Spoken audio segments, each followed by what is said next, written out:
And in season 1, that talent level with those 4 teams that we initially drafted in the original 60, it supported everything that I thought that Ozark could be and what the GRBL could be. It's that nostalgic, bring you back to the glory days feeling of being able to say, man, this is awesome. This is exactly how I remembered it.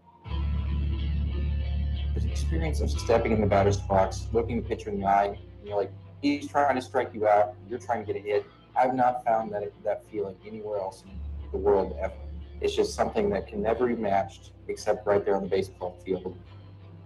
I appreciate the league because it's given me an opportunity to go out and love baseball again and just enjoy it.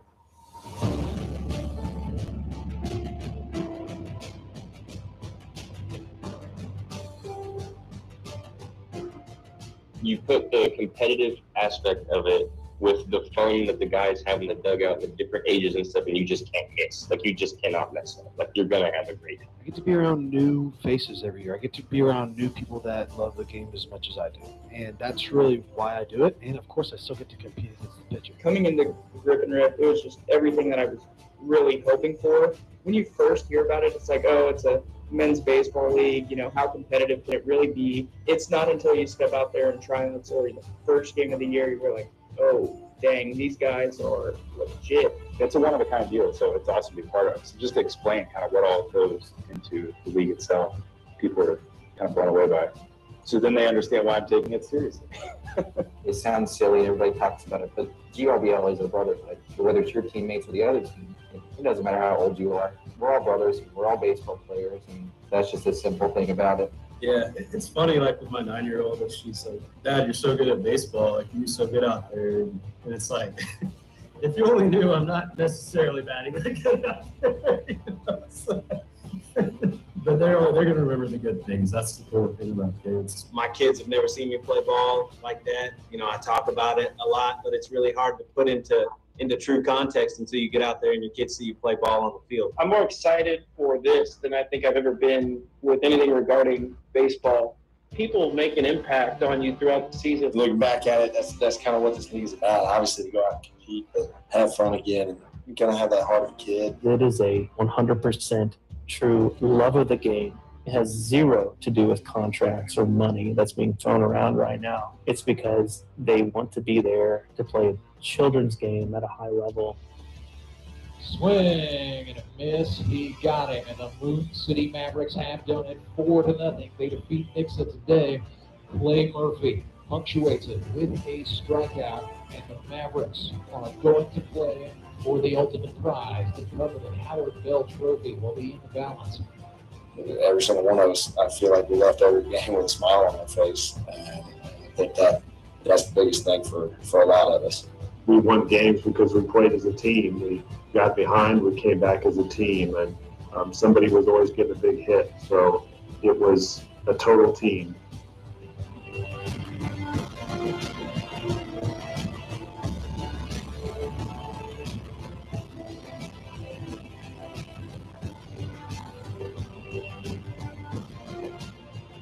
And we welcome you in to Baseball Night in the Ozarks, live and free on YouTube, coming at you from U.S. Baseball Park in Ozark, Missouri. Just a little behind time today. That's because the first 2 games of the GRBL Sunday tripleheader were affected by a lightning delay that spanned an hour and 16 minutes, but all was well that ended well there. The Republic Locos 4-2 winners earlier today against the Moon City Mavericks.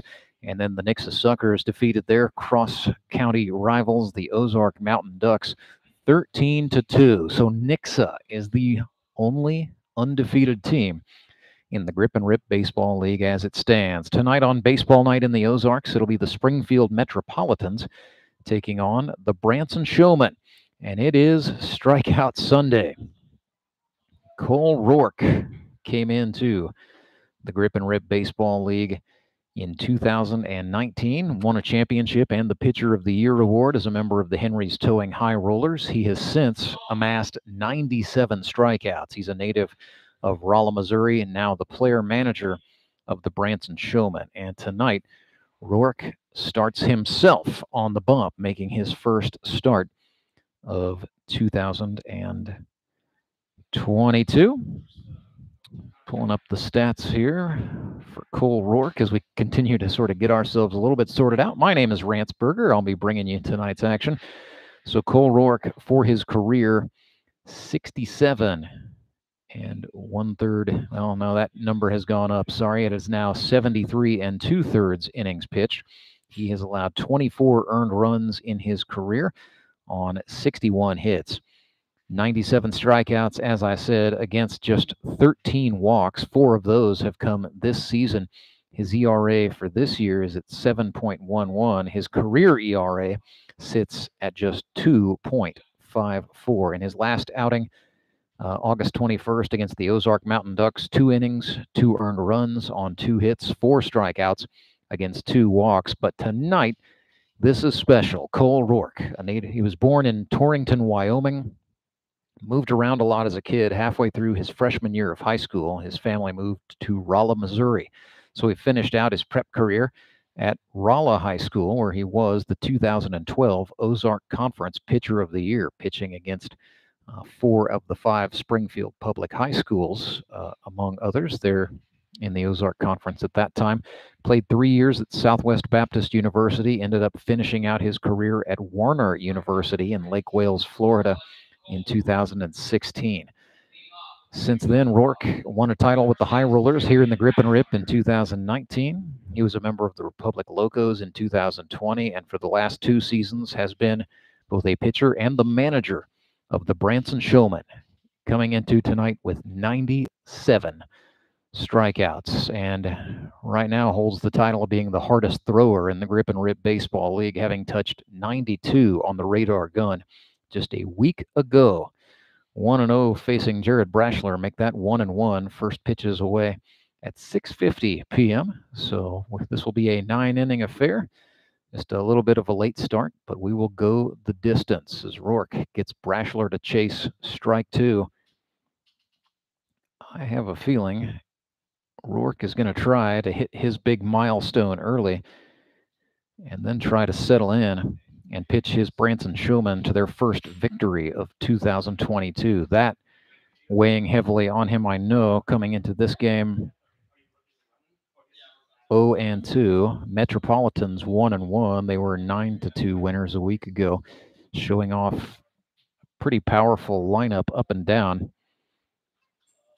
As Rourke fires home. Behind Cole Roark defensively, they've got Drew Acosta at third. The shortstop tonight, Skylar Hinson. They've got Carter Rinny at second base and Toby Yorks at first. As Brashler swings and misses, strikeout number 98 in the career of Cole Roark is in the books. 1 step closer to being just the 4th pitcher in 7 years of Grip and Rip baseball to achieve the honor of entering the Strikeout Century Club. And I can promise you, it means a fair bit to Cole Roark. Harrison Waters steps in. He was 4 for 4 in week 1, then went 0 for 4 last week. So Harry looking to get back on track against the Showman tonight. Rourke took something off. Waters skies this one into shallow right. Carter Rinny, the second baseman, ranges back and makes the catch.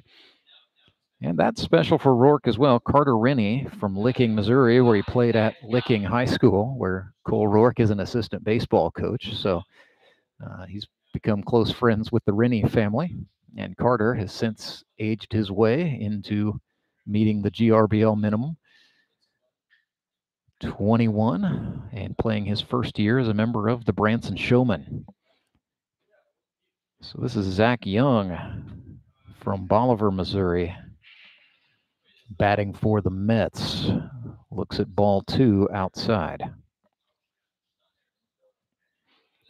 And as much as I know Cole Roark would like to get to that 100 milestone, winning this ball game and just pitching effectively tonight to get outs is definitely on his mind.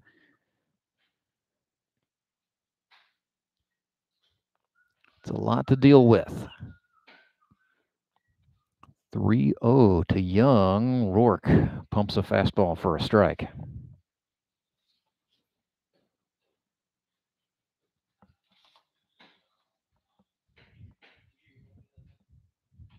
Jam shot is swung on, and that's going to get through on the right side. Rennie dove, but couldn't come up with it. Out into right field it goes. That is where Brady Dean is on patrol for the Branson Showmen. But it's a base hit with 2 outs. Zach Young reaches first base, and that brings up Steve Aldridge for the Metropolitans. He's their catcher. 50 years old, former New York Yankees farmhand who played at the A level for the Greensboro Bats in the South Atlantic. That was high A at that time in 1994. 1 for 8 on the campaign as Aldridge looked at a strike there. He had 14 hits as a GRBL rookie with the Republic Locos in 2021. That won him a third of the share of the Elite Promotions Hit King title. 14 hits in 9 games. 0-1 here. Rourke from the stretch. Slide step and comes home, missing outside with the 2-seam. So Cole Roark has a fastball in the 90s. He's got a slider and then throws a true Mr. Spock style Vulcan change. 1-1, swung on, snagged, and picked brilliantly by Toby Yorks. He was a high school teammate of Cole Roark's at Rolla, 3rd year in the Grip and Rip Baseball League, and making plays like that at first, getting the Showmen out of the inning. So 0-0 is the score. Cole Roark's strikeout tally is at 98. The Branson Showmen will come to bat in the bottom of the 1st when we come back. It is the Grip and Rip Baseball League's baseball night in the Ozarks. Back right after this. Acme Towing Company, that's too far away. Let Henry's do it. Nah, we're ready to close. Let Henry's do it. Henry's is ready to take your call right now. From compacts to semis, Henry is here to help 24/7. Save yourself the hassle and make us your first call. Henry's gets there fast, offering multiple locations to serve the Ozarks. When you're stuck on the side of the road, make the right call. Let Henry do it. When times are tough, you turn to the people you trust. For more than 100 years, Central Bank has weathered many a storm, and through it all, shown what it means to be a true community bank. Our people are working right now to keep your money moving, to keep your businesses strong, to keep our community strong. Central Bank has been named a Forbes magazine top 100 bank for 12 years in a row. When we say strong roots, we mean it. Central Bank. Strong roots, endless possibilities. Member FDIC.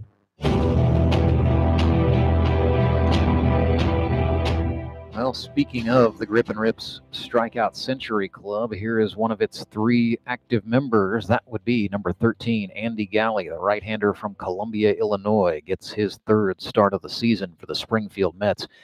And boy, Andy has been sharp in 2022. 7 innings pitched, 4 earned on 6 hits. He's got 9 strikeouts, bringing his career total to 140.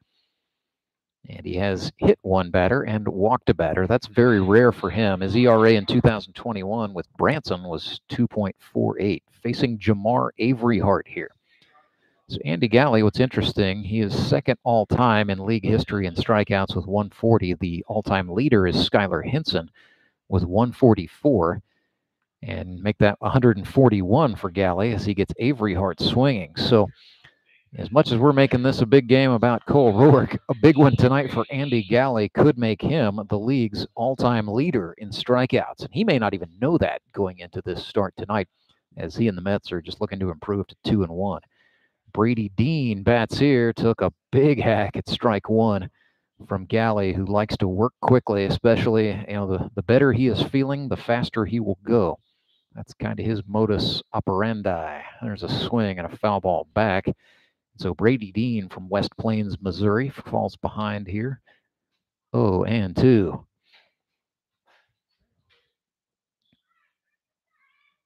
Strikeout Sunday on baseball night in the Ozarks. The stars have aligned to give us a pretty unique celebration of pitching. But Brady Dean has hit well, 3 for 7 through 2 games. Looked at a ball up and out there. Couple of singles, a double. He's got 2 runs batted in, has struck out once and walked once. He's a 33-year-old rookie from Missouri Valley College. Galle comes home and strikes him out. That is back-to-back Ks for Galle. So Andy with 11 for the season, but 142 for his career. Just 2 back from Henson on the all-time list. It's going to bring up Jacob Carlson for the Showmen. Now a resident of Ozark, Missouri, but he is from down Highway 14 in Nixa. An accountant swings, fouls one back, 3 for 6 for the campaign as Carlson broke in 2018, or check that, 2019. Sorry, with the Naturals. He's got 28 hits in his GRBL career. 2 singles and a triple in 2022. The 1-1 swung on, fouled straight back. Carlson, understandably so, one of the most highly regarded hitters in this Branson lineup. The 1-2 swung on, fouled off. Came hot toward the Branson dugout on the first base side. They're the home club today. So 2 outs on the board. Still a ball and 2 strikes to Carlson. The shadow from the setting sun has crept all the way over the infield. But the outfielders are still in the sun as Galley misses outside.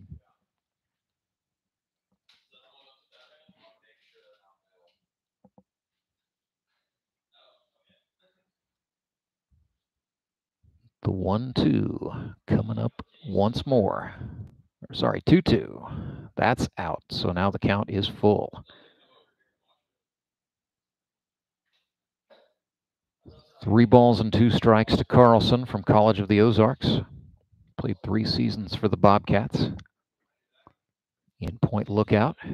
Payoff pitch. Swing and a miss. Andy Galle strikes out the side.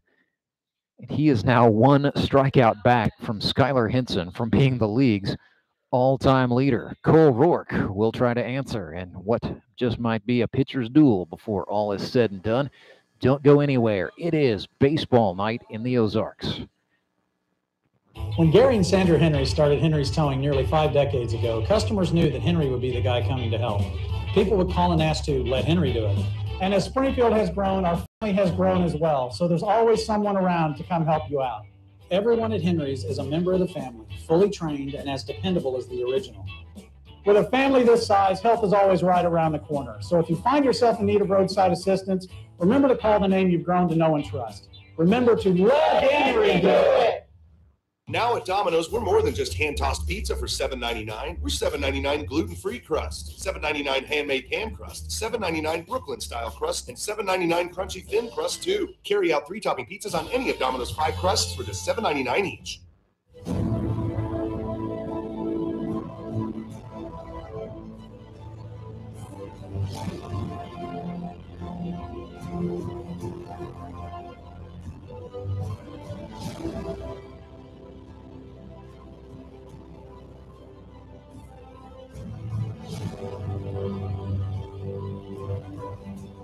So Cole Roark got 1 of the 3 strikeouts he needs to hit the century mark in the top of the first. We go to the top of the second now. Scoreless, Branson Showmen and Springfield Metropolitans. This is a non-divisional affair for both clubs, but an important game nonetheless, as the Showmen looking for their first win. Springfield Metropolitans came off a win last week, but looking to grab momentum as the entire league heads into a break. We will not play next Sunday. That is Labor Day Sunday.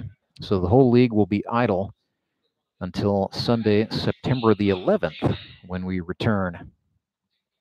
So big games for both clubs. Brock Chaffin stands in the left-handed batter's box against the righty Cole Roark. And I know these guys actually hung out together a little bit yesterday as Cole was in town with the Licking Wildcats. Chaffin rips one down the right field line. That's a base hit.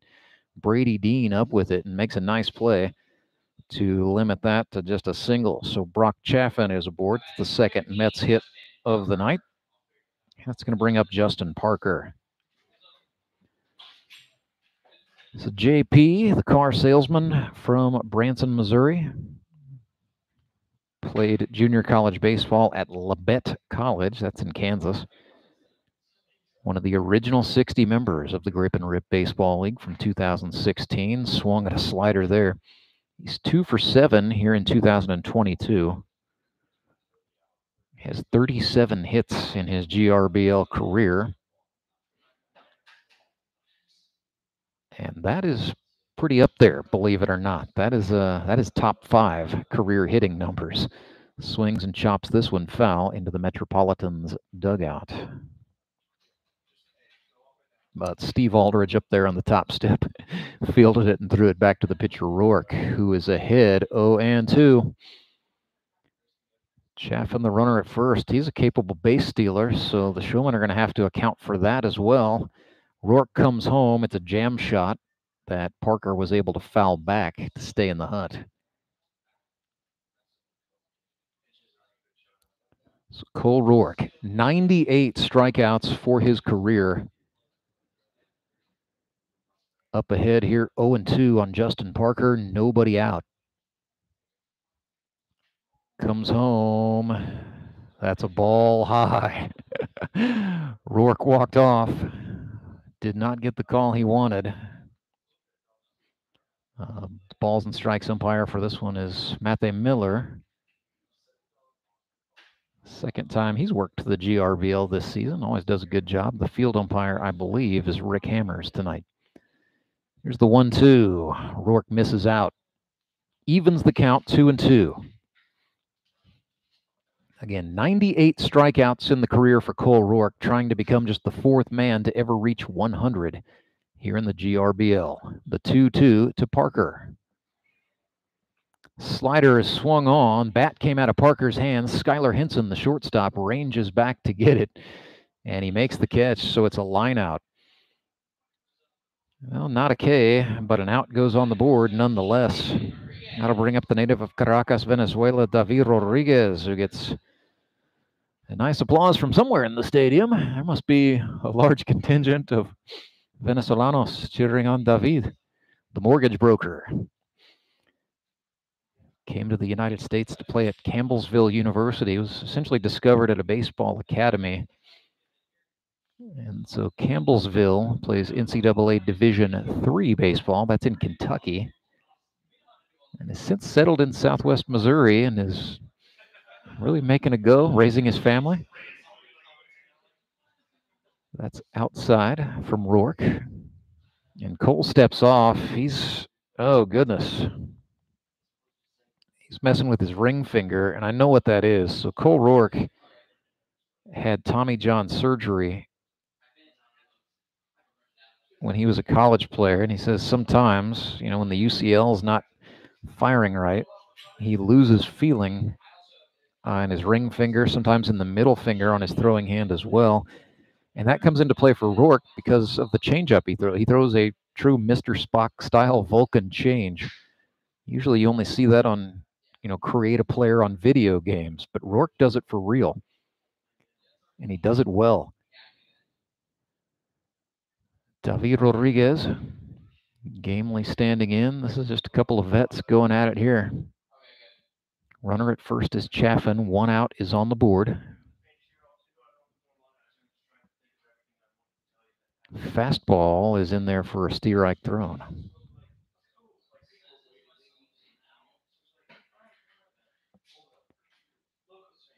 Matthew Miller, the plate umpire. Dips down. Rodriguez swings and fouls one back to the screen, so he stays in the hunt on the 2-strike pitch. It is 3-2. We are full up. Payoff pitch coming here. Just a 1-step lead for the runner, Brock Chaffin. Now he extends that out to 3. The 3-2 swung on grounded. Rourke knocked it down. His play is at first, where they get David Rodriguez on the simple 1-3 flip. Cole Roark flips it to his fellow Rolla High School graduate Toby Yorks for the second out. So that will bring up Calvin Dreyer as the runner Chaffin moves up into scoring position. So big opportunity for Calvin here in a 0-0 ball game. So Calvin Dreyer from Lewisburg, Missouri is 1 for 5 on the season with a double and an RBI. We're in the top of the second, scoreless between the Springfield Mets and the Branson Showmen. That's outside. Good block from the catcher, Jared Fox. And Rourke continuing to shake that right hand. So something tells me he's just not quite 100%. But in an important game for his club, he's trying to get going here. However, as I say that, there is activity in the Showman bullpen down the right field line. Seth Burns up throwing with a little bit of purpose. Starting to get loose anyway. Rourke's pitch to Dreyer. Fastball for a strike. And if it's problems with feeling in the fingers, Rourke could opt to just go away from throwing the change, even though that's a fine weapon. That was another fastball. That's high. 2-1 the count here to Calvin Dreyer. Yeah, just from the body language, from the fidgeting, from the stepping back, Cole Roark is just not 100%. Not what he wanted tonight. But gamely going at it as Dreyer swings and misses strike 2. So here we go. Rourke. 2 balls, 2 strikes.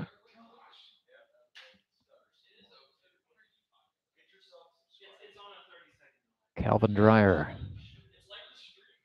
swings and lifts a slider in the air, center field, tailing down. Oh no, and it's dropped. And that's going to bring a run across. Brock Chaffin scores, and it is 1-0 for the Mets. And that is an uncharacteristic mistake on the part of the Showman center fielder Carlson as a run scores. So it is 1-0 Metropolitans. Harrison Broadstreet steps in here. And the inning continues. So 2 outs on the board. Anything from this point forward will go unearned to Cole Roark. That run unearned, as a matter of fact. There's a fastball that misses high to Broadstreet, just above the letters.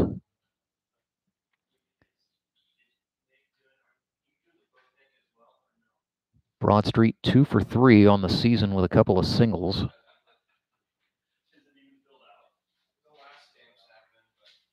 It's 2-0.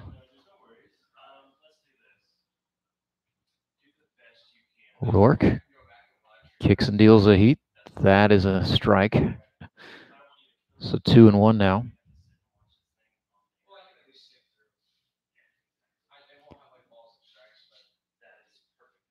Rourke from the belt.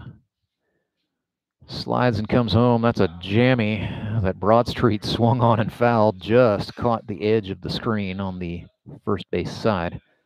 It's 2-2 to the stand-up comedian. You can catch him at the Blue Room Comedy Club. Walked away from a career in education to pursue comedy full-time to Broadstreet. Runner goes. It's another jam and another foul ball back. So Rourke working Broadstreet inside. This quickly becoming an inning longer than Cole Roark would have wanted. But if he can get Broadstreet, that'll be big for the Showman.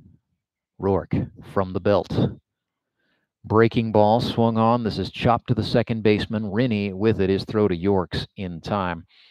So a run comes across on a single and then an error. It is 1-0 for the Metropolitans. Andy Galle comes back to work when we come back. Don't go anywhere. It is baseball night in the Ozarks, and the Mets lead 1-0.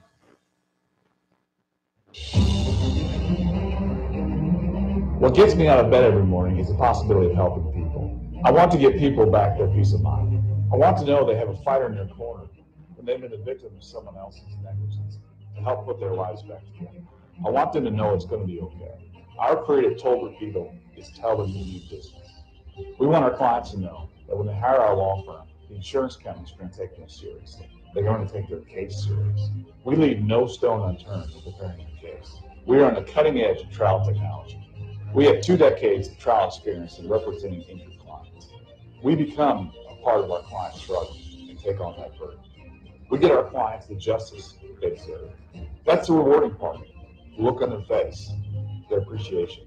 They know that our team has gone to battle for them, and we have come out victorious. That is the most rewarding part. We have carried their burden. We have walked in their steps. We have fought their fight.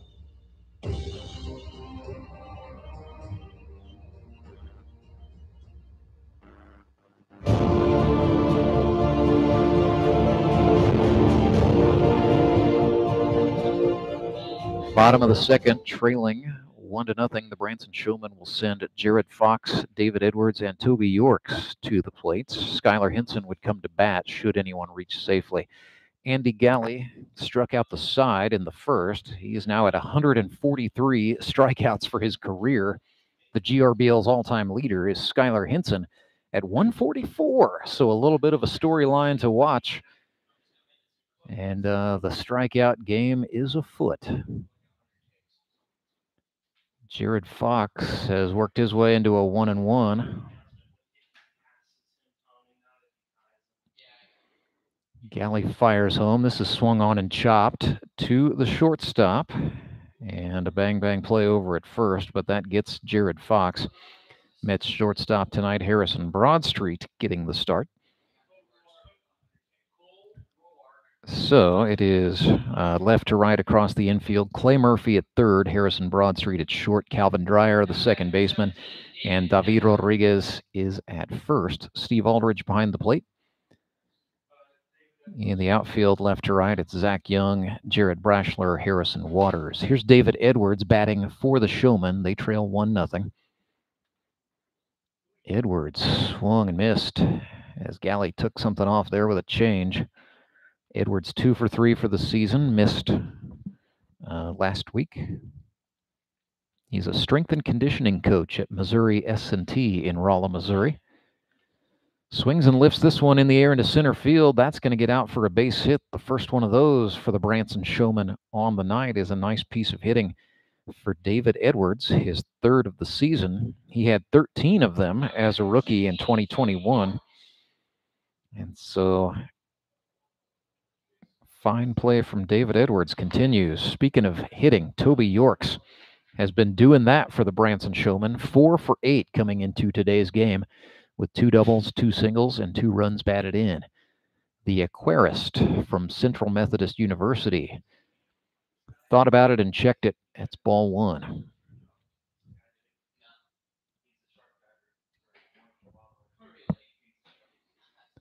One-0 inside. Yorks sends one. This is going to be trouble out into right. One hop, and it is off the wall. Going to be an easy double for Toby Yorks. The runner Edwards will stop at third. But that was a masher from Toby Yorks. His third double of the season in 3 games. A pretty fair banger is Toby Yorks. 2 men into scoring position now for Skylar Henson. And what was a hot start for Andy Galle, the Mets hurler, is unraveling a little bit here. 1 out on the board. Excellent chance for Henson, the Marionville Comet. Fastball swung on, lifted back. That's going to get over the screen and foul. 25 cents for whoever's going to recover that. Henson 1 for 4 so far here in 2022. He also missed the game a week ago. Looks at a pitch outside. And if you missed earlier today, the Republic Locos were winners 4-2. They defeated Moon City in 7 innings. That one shortened by lightning delays.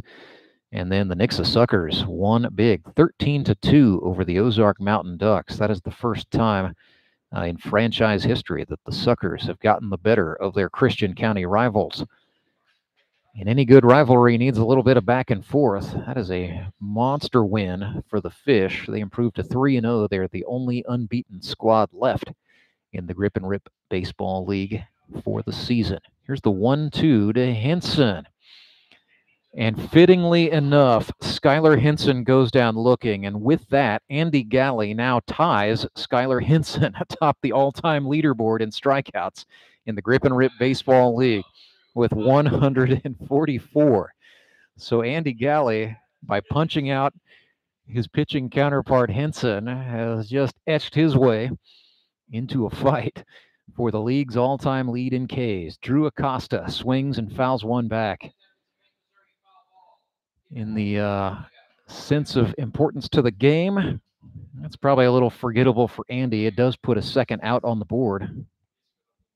Acosta now down 0-1, make that 0-2.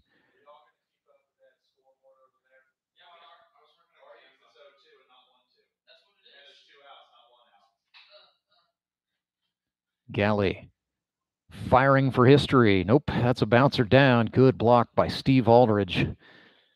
Sheds the mask.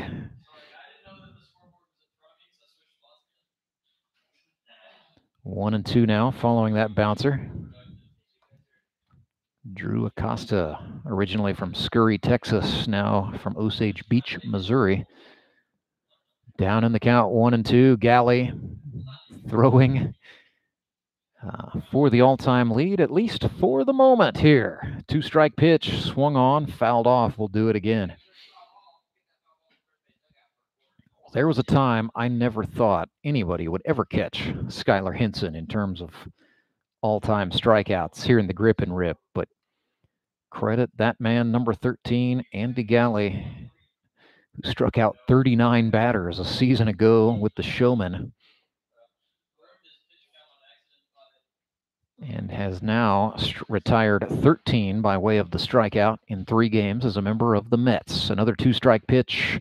Breaking ball swung on and fouled. Drew Acosta getting into a fight with one of the all-time greatest pitchers this league has ever seen, Andy Galle. The back and forth, pretty good here. 2 outs, Showman with men in scoring position, down 1 run. Another 1-2, fastball. That is a called strikeout, and with that, Andy Galle is now the all-time leader in strikeouts in the Grip and Rip Baseball League. 145 of them. Hinson's probably going to pitch a little bit later on tonight, so the lead is not quite safe. But for the moment, Andy Galle has stolen the crown, the all-time king of strikeouts in the Grip and Rip Baseball League. A tremendous moment. We will step aside. Cole Roark headed back to the pitcher's mound right after this. Support local, give local. We hear it all the time, and when it comes to blood donation, there's an easy way to make sure your gift is being used in your community. Donors with Community Blood Center of the Ozarks provide every drop of blood, platelets, and convalescent plasma to patients in over 40 area hospitals. How do I know why that's important? Because my youngest daughter, Joselina, is alive today thanks to local blood donors. Find out how you can help at cbco.org. Local donors, local patients. That's the Community Blood Center of the Ozarks difference. You know the meaning of dedication. The early mornings and the late nights spent pursuing your dream. The commitment and passion to turn those dreams into reality.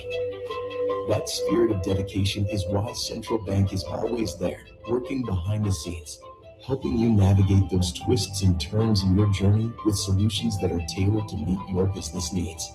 Central Bank, we do business better.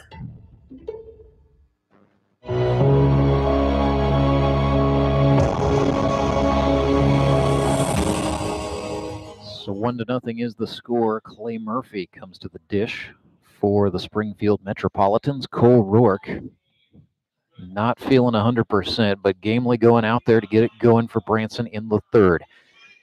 So with the Mets leading 1-0, Rourke misses outside to Murphy. He's the number 10 man in the Mets order. And for the Showmen, it's got to be a little bit less about Cole Roark's milestone and a little bit more about trying to get the bats going as they strand 2 men in scoring position. But Andy Galle, the Mets hurler, 5 strikeouts on the night through 2 innings of work, so he has passed Skylar Hinson atop the leaderboard all time, 145 Ks. 2 balls and a strike to Clay Murphy, who got the 75th strikeout of his career a week ago to punctuate a 9-2 victory for the Mets. And he would like, I think someday he will definitely be in that conversation if he can keep the pace up. Chops this one, and hey, Clay Murphy is a hitter now. How about that? Out into left field it goes. So the young man from Wolf Lake, Illinois, reaches safely on a single out to left off of Cole Roark. So back to the Anderson Engineering leadoff spot go the Metropolitans. It'll be Jared Brashler, the airline pilot. Originally from Branson, Missouri, played high school ball at Bolivar, now resides in Ozark. Fastball tied him up bigger than Dallas. That's a strike. Brashler not happy with himself. But Cole Roark just reached back and let it fly. Interesting life, this guy, Jared Brashler. He is part of Branson, Missouri's Brashler family. That's a family of musicians and singers that performed in Branson theaters throughout his upbringing. He said, the first time I played a concert on stage, he was a drummer. I was about 8 years old playing in the family band. Eventually the family, he got out of or his part of the family anyway, got out of the Brashler family theater crew and moved to Bolivar. So that's where he played high school ball. Down 0-2 here, slider swung on, fouled off. Jared went on to become a commercial pilot. He played some college baseball at Evangel University in Springfield, Missouri. But now flies for American. That is a ball in the dirt knocked down by Fox.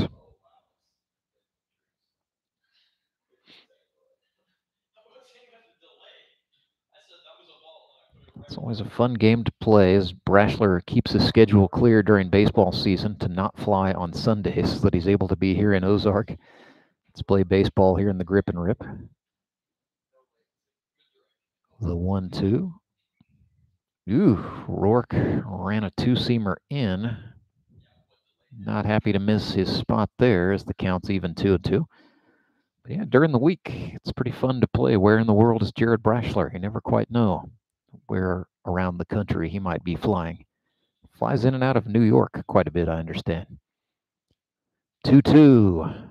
Another jam shot. Rourke continuing to work up and in to right-handed hitters, causing foul balls, but not getting the punch-outs he's after. Here in the third, it's 1-0 Mets. Nobody out. Rourke bounces that one. That's off Fox's shin guard, and that will carry him to the wall, allowing the runner Murphy to motor up into scoring position at second base.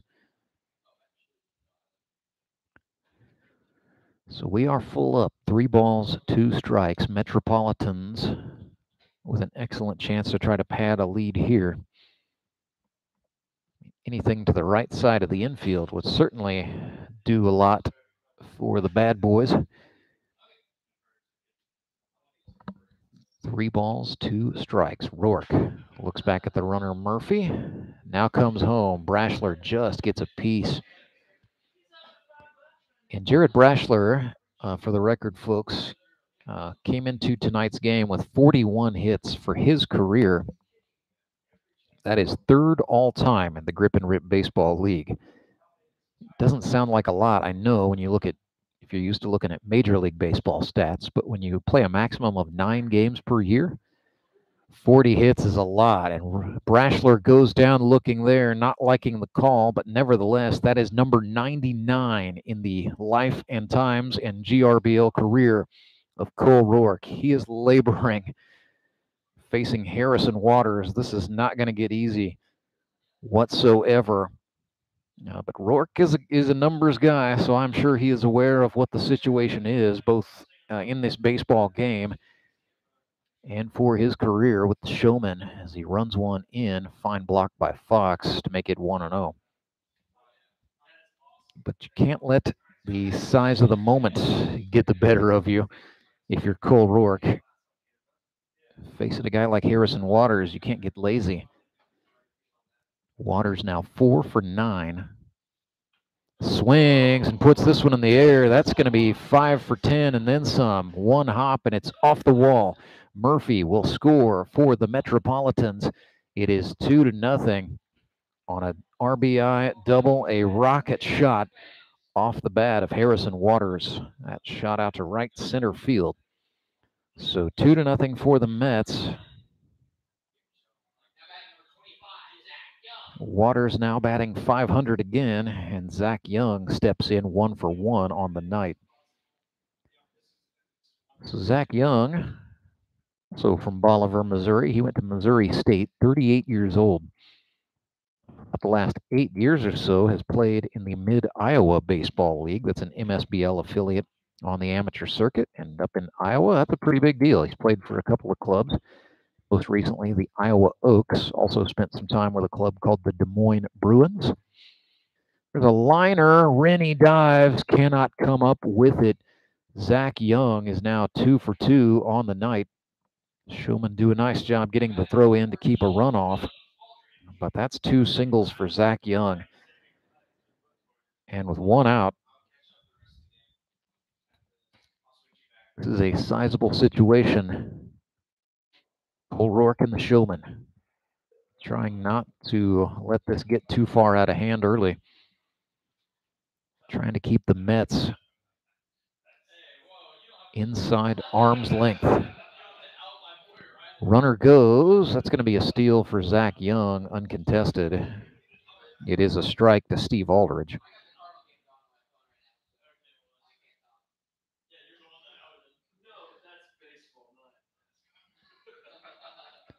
Oh and 1. Still 1 out, and now first base is empty. Rourke comes home. Aldridge lifts one into shallow right. Carter Rinny, the second baseman, back to get it. They will tag up, and a great throw home by Carter Rinny sends Harrison Waters retreating for third. So a nice play by Rennie keeps a run off the board. 2 outs are up on it now. And here's Brock Chaffin. He singled down the right field line first time.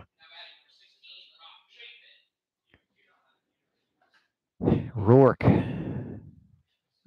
He is not comfortable out there. Just now Jared Fox is seeing what I'm seeing. He's going to go check him. So Brock Chaffin. Dangerous hitter. I think Fox, this is not about strategy. This is more about just checking on his man. But, you know, Cole Roark, you have to keep in mind, you know, he's not just the starting pitcher. He is the player manager for the Branson Showmen. So the decision as to whether or not he stays in this game and you know, how long he allows himself to keep laboring, that's totally on him. Seth Burns still up there getting loose in the Showman pen with their assistant coach, Dane Schaff. So Chaffin is in. Here we go. Rourke fires him a fastball that is swung on, fouled off, and that is going to amount to a very loud strike, tailing down the left field line, well out of play.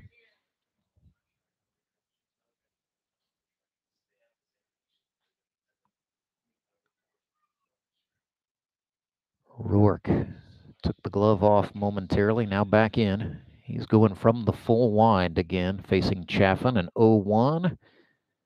That's down and out of the zone. Counts even 1-1. 2 outs on the board for Branson. Mets have 2 in scoring position and a 2-0 lead.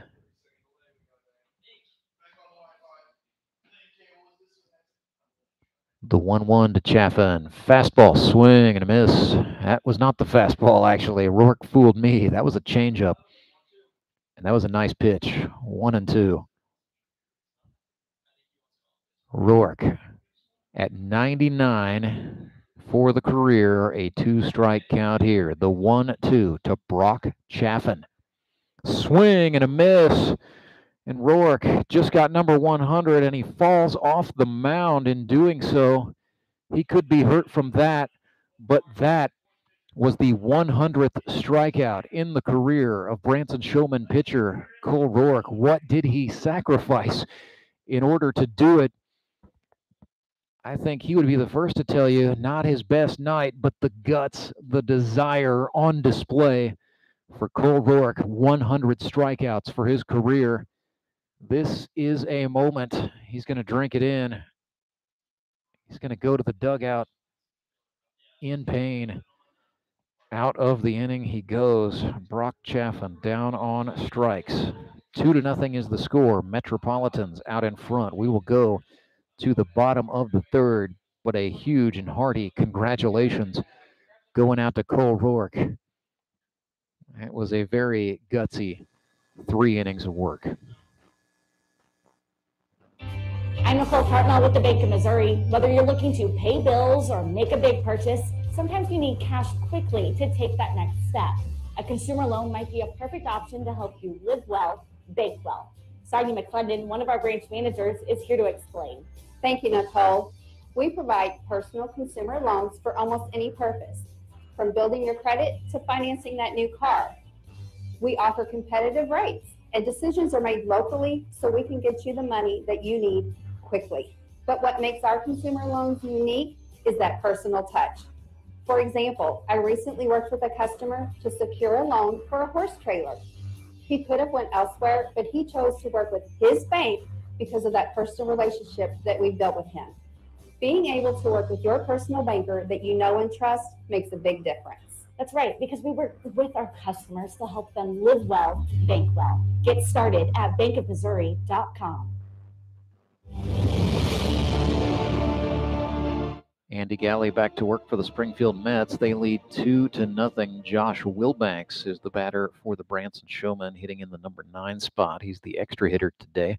Now down 0-2 at the hands of Andy Galle. 2-0 is the score. Mets in front. Cole Roark, the Branson pitcher, just got the 100th strikeout of his career. Andy Galle just got the 146th strikeout of his career. That is number 6 on the night for Andy, 3 in a row. And so with 146, Galley now the all-time leader in strikeouts in the Grip and Rip Baseball League. This his 7th season. So Rourke had a monumental moment, but Andy Galle, in terms of lifetime achievements, winning awards of his own today, wearing the crown as the GRBL's new all-time leader in Ks. Batter here is Carter Rinny, who swung out of his cleats at a 1-0 pitch to go to even 1-1. Galley got Rennie to send one foul down the first base line. So 1-2 here for Carter Rennie from Licking, Missouri.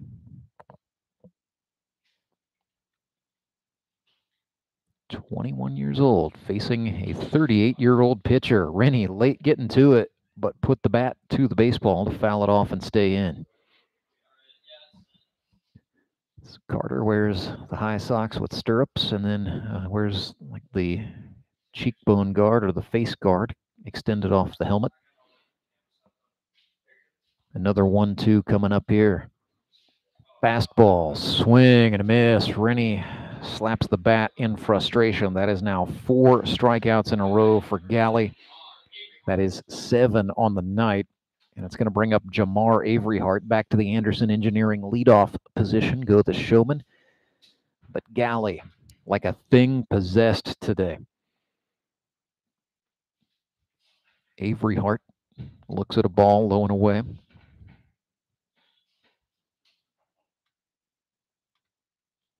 That is outside.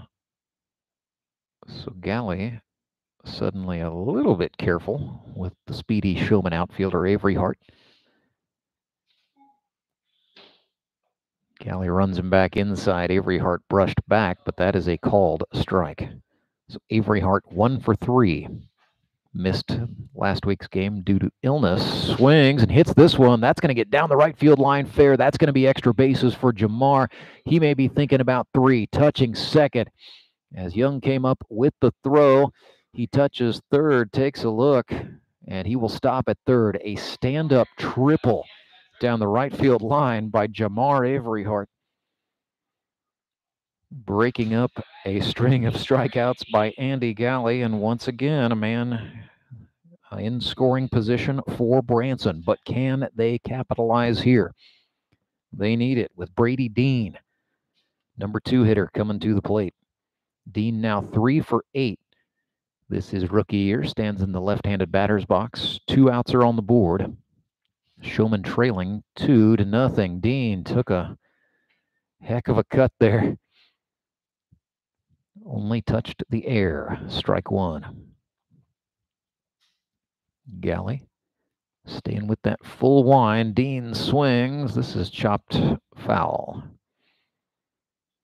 So Dean will head back. So Brady Dean, originally from West Plains, Missouri, but now works here in Ozark. He's on the staff for Zone 1 training at Marucci Clubhouse Midwest. And while we're at it, we will say a big thank you to everybody here at US Baseball Park and the gang at Marucci Clubhouse, official bat supplier of the Grip and Rip. Stop by the clubhouse for all your baseball needs from Marucci, Victus, and Lizard Skins. Here comes a 2-strike pitch to Dean.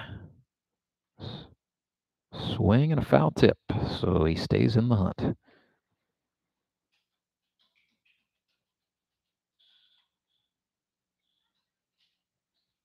Another 0-2 coming up. It'll be the 4th pitch of the plate appearance. 2 outs, 2-run ball game. Avery Hart's the runner at third. Dean lifts one in the air into right center field, tailing down, but not in time to get down as Harrison Waters makes the catch for the Metropolitans, and that is the 3rd out. So the Showmen have stranded 3 runners in scoring position. The score is still Metropolitans 2, Showmen nothing. Back with more right after this. It is the Grip and Rip Baseball League, and it's live and free tonight on YouTube. Hit that like button. Acme Towing Company. That's too far away. Let Henry's do it. Nah, we're ready to close. Let Henry's do it. Henry's is ready to take your call right now. From compacts to semis, Henry is here to help 24/7. Save yourself the hassle and make us your first call. Henry's gets there fast, offering multiple locations to serve the Ozarks. When you're stuck on the side of the road, make the right call. Let Henry do it. Redline Athletics is the Ozarks' #1 youth sports performance training center. Redline uses the latest in technology, equipment, and techniques to help kids ages 8 to 18 prepare for competition in all sports, with our #1 goal to make them a better athlete first. Redline Athletics now offers team training. Bring your full squad in for workouts with our professional staff and boost their speed, strength, agility, and skills. Train like a pro at Redline Athletics, located in Southeast Springfield, just off James River Freeway in South Glenstone.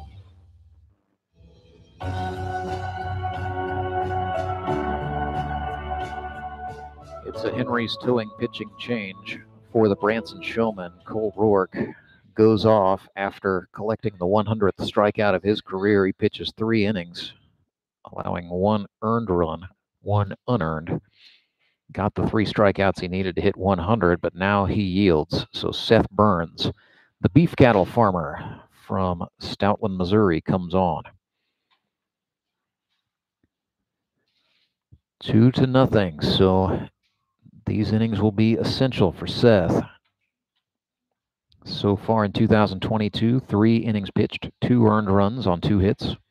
He has struck out 2, walked 4, so the ERA sits at 6.00. Seth was very good in 2021 as a member of the Nixus Suckers. He pitched 24 2/3 innings, just allowed 9 earned runs, scattered 26 hits.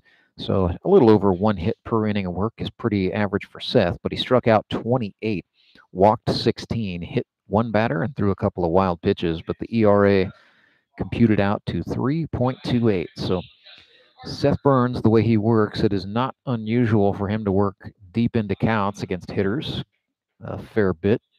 That is what the Metropolitans will try to do and try to encourage. It'll be Parker, Rodriguez, and Dreyer. Justin Parker starts it off with a foul ball.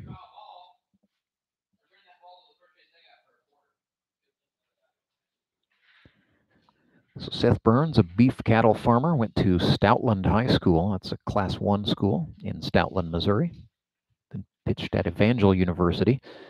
Got Justin Parker to chase big time there. Seth has a farmer's sense of humor. We were asking the players to fill out some informational questionnaires. One thing we asked is, what are your special talents? Seth kind of deadpanned. He said, my talent is I can work a lot of long hours and not make a whole lot of money. So Justin Parker has worked his way back 1 and 2.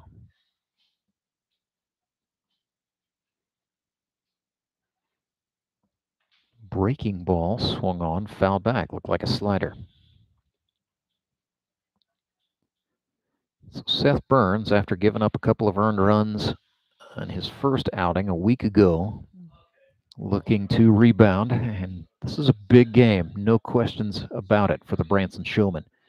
Another slider, Parker swings and fouls it off.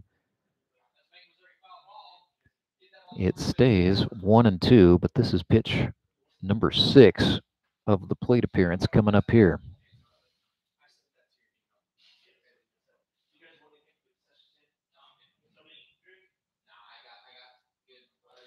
Fastball misses down just below the knees of the batter Parker, so the count's even 2 and 2.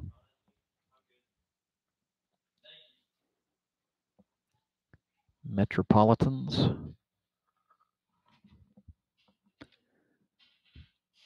shutout in the first, put up a run unearned in the second, got an earned run in the third on an RBI double by Harrison Waters.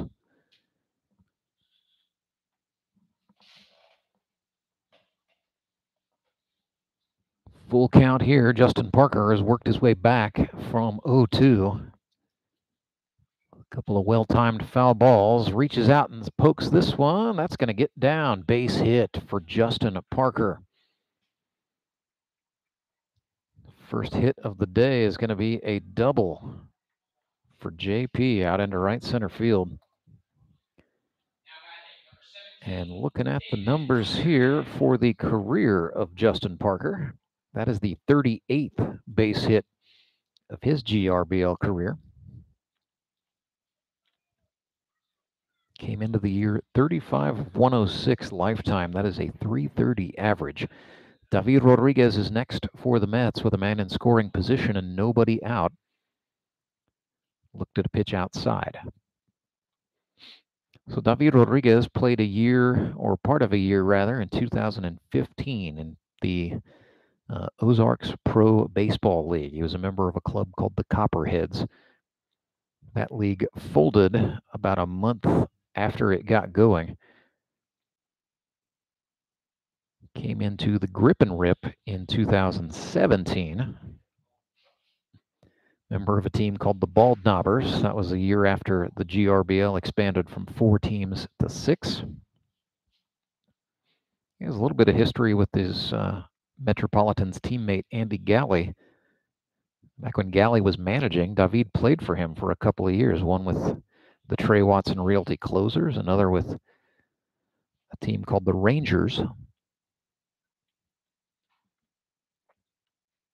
Was with Brock Chaffin's Mets in 2020, did not play in 2021, and he's back out here in 2022, 1 for 4 for the season thus far. Down 1-2 against Seth Burns. Ooh, good eye from David Rodriguez. Speaks 3 languages, Spanish, Portuguese, and English. He's a mortgage broker. Looks like he brought a cheering section here tonight. There were quite a few people going nuts when David came to the dish. 2-2, Seth Burns. Sent him a slider. This is popped. Tailing over the dugout. Just into the seats it goes. Setting off a scramble for that 25-cent foul ball.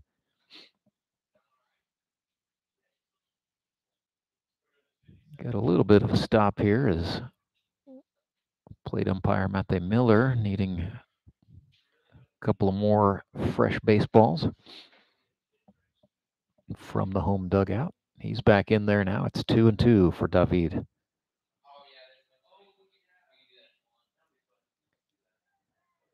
Well, that was 3-2, and he took a walk. So misread the board there. My apologies.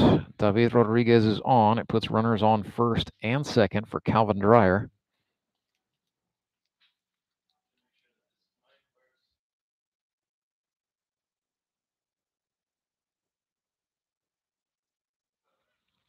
So Dreyer showed bunt. Ends up getting a called strike for his troubles there.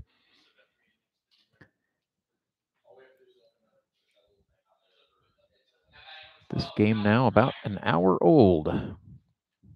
We're in the top of the fourth. Seth Burns takes a look back at the runner on second, then comes home with the slider. That's missing low. It's pretty typical of Seth. When he's missing down, especially on the off-speed stuff. 1-1 to Dreyer. Thought about it and thought twice. It's now 2-1. Nobody out here in the fourth, so big opportunity for the Mets, leading 2-0, trying to extend against the Showmen as Dreyer sends one in the air center field. Carlson makes the catch for Branson, and that sends the runners retreating back. Parker stays put at second base. So the first out is in the books. That'll bring up Harrison Broadstreet.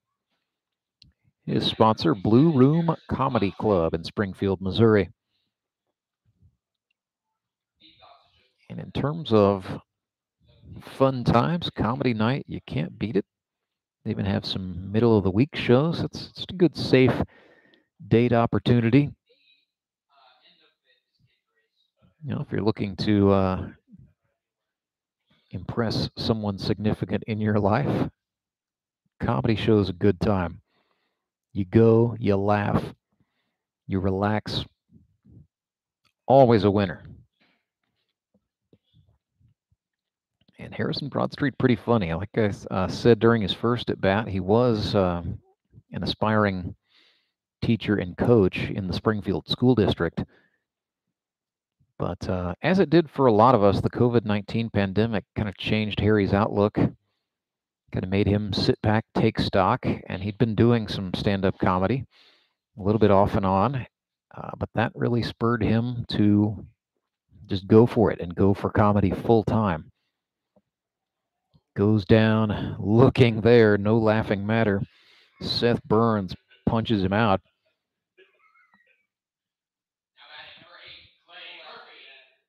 We'll find something to laugh at with Harrison Broadstreet later on tonight, I'm sure. So still runners on first and second, 2 outs on the board. Big chance for Seth Burns facing Clay Murphy. Slider for a strike. So Murph from Wolf Lake, Illinois, went to Missouri State University. Was 5 for 24 batting a season ago. He is now 2 for 8, so batting a nice respectable 250 is Murph. Not liking that.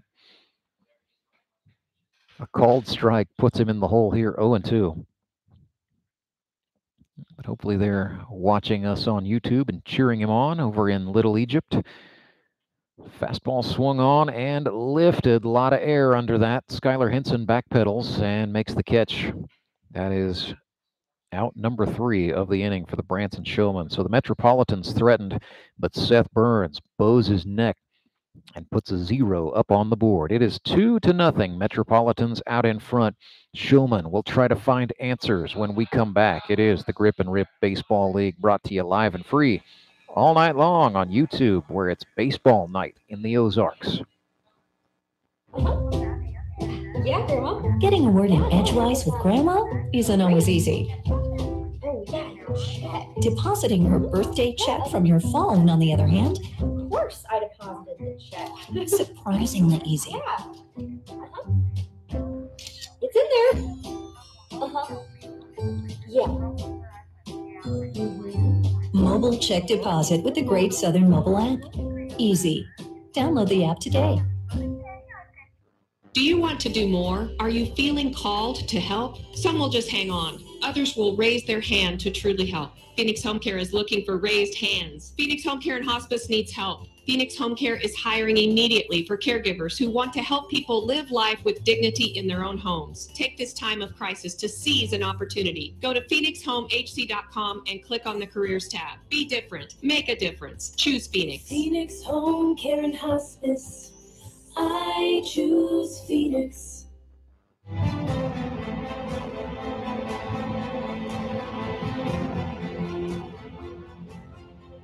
This is a little bit interesting, but it's a Henry's towing pitching change for the Springfield Metropolitans. After Andy Galle gave them 3 shutout innings, he yields. So on comes the native of Walnut Grove, Missouri. This is Jaron Dishman out of McKendree University, getting the baseball in a big appearance here in relief. He has been the middleman for the Metropolitans thus far this season, pitching 4 innings, allowing 3 earned runs on 6 hits, 6 strikeouts, 3 walks.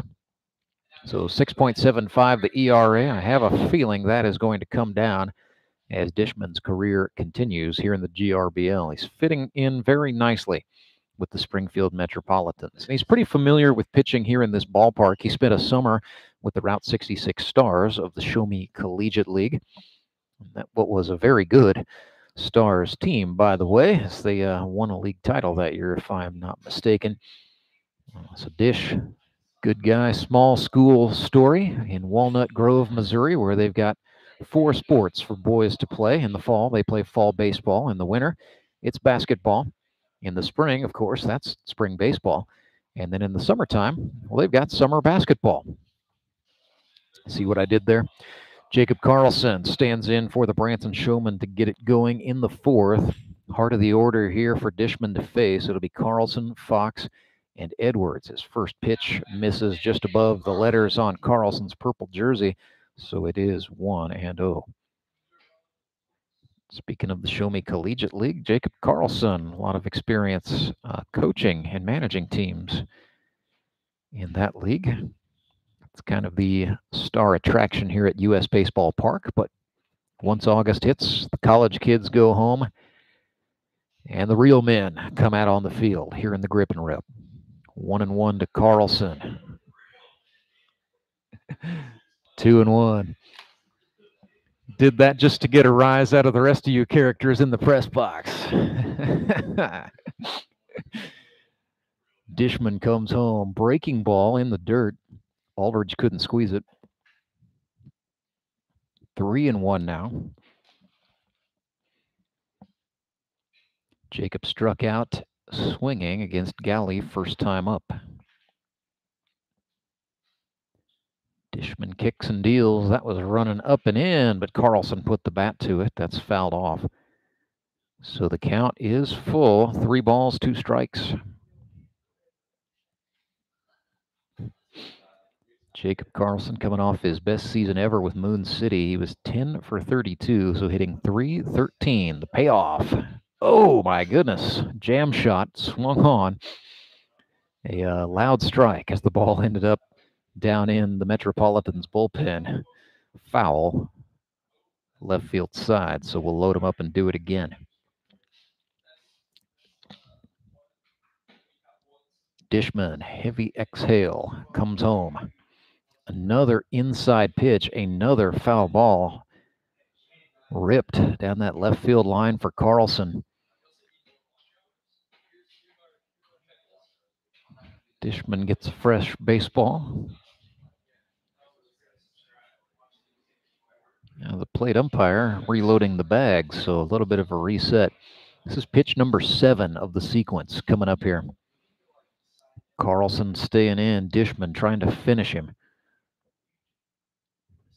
Deep breath and a payoff pitch. Whoa, he ran it in. So Carlson brushed back. He will take the free pass. And that puts a man aboard for Branson once again. They have had runners in every inning but the first, but so far they are being shut out.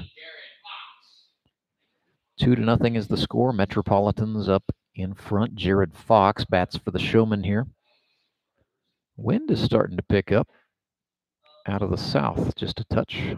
Sun has gone down. It's baseball night. Here's a grounder to third. Murphy throws over to second. They get one. They will not. Turn two, a throwing mistake, and a rare one by the Mets second baseman Dreyer. And so Fox will end up in scoring position at second base out of that deal. Nevertheless, it is a 5-4 put out initially and then an E4. So Fox is on second base for David Edwards. He singled first time up. 1 out on the board. 2-0 ball game. So Edwards at the plate represents a tying run here in the bottom of the fourth.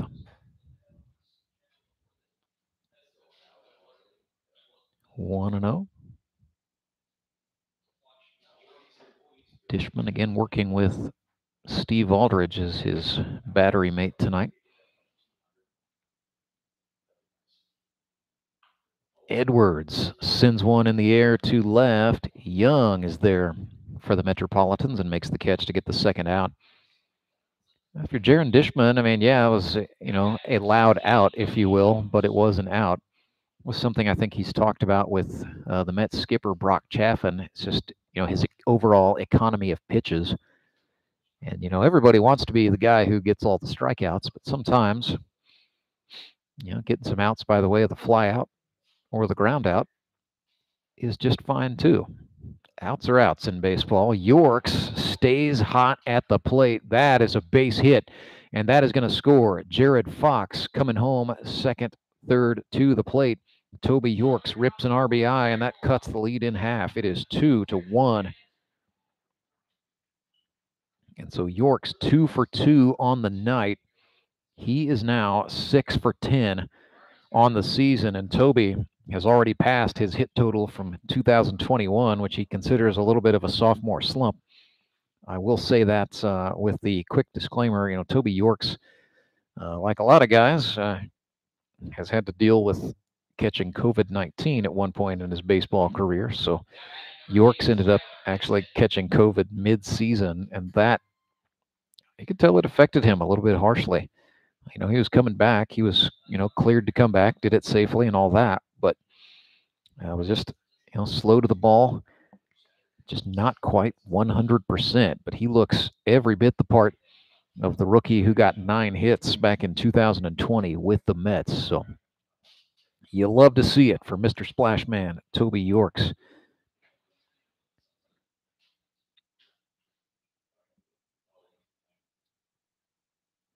Skylar Henson bats here.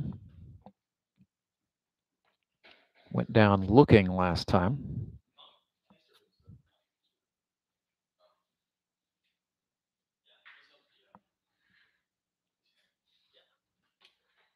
And if you're Jaron Dishman, 2 outs on the board, just go ahead and get out of this inning. You're protecting a lead. Swing and a miss there to Henson, who falls behind 1-2.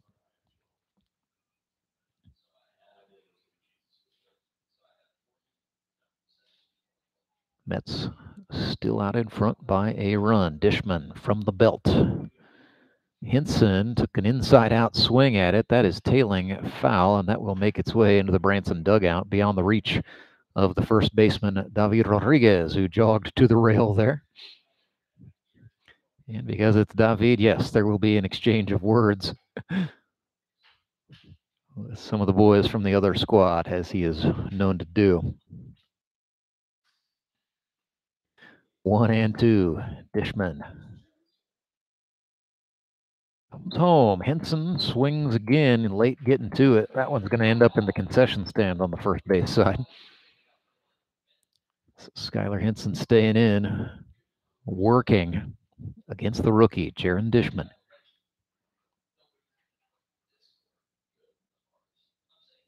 Another fastball. This is swung on, grounded to second. Dreyer up with it for the Mets, and that ground ball will yield an out. So the Showmen cut the deficit on an RBI single by Toby Yorks, but the Metropolitans have the lead 2-1. We'll bring you the 5th inning right after this. It is the Grip and Rip Baseball League, live and free right here on YouTube. Like, share, subscribe. do all those things that YouTubers tell you to do. Now at Domino's, we're more than just hand-tossed pizza for $7.99. We're $7.99 gluten-free crust, $7.99 handmade pan crust, $7.99 Brooklyn-style crust, and $7.99 crunchy thin crust, too. Carry out 3-topping pizzas on any of Domino's 5 crusts for just $7.99 each. You love your truck, and Plaza Tire Service is here to help you make it even better. We've got wheels, leveling kits, and of course, the area's largest selection of light truck tires. With ATs and mud tires up to 35s and bigger, Plaza Tire Service has you covered. And we can help you select a great combination that will work with your truck. Take your truck from stock to spectacular with Plaza Tire Service. In Springfield on East Sunshine, West Sunshine, and South Campbell, and now open at 1007 Kenneth and Nixa. That's Plaza Tire Service.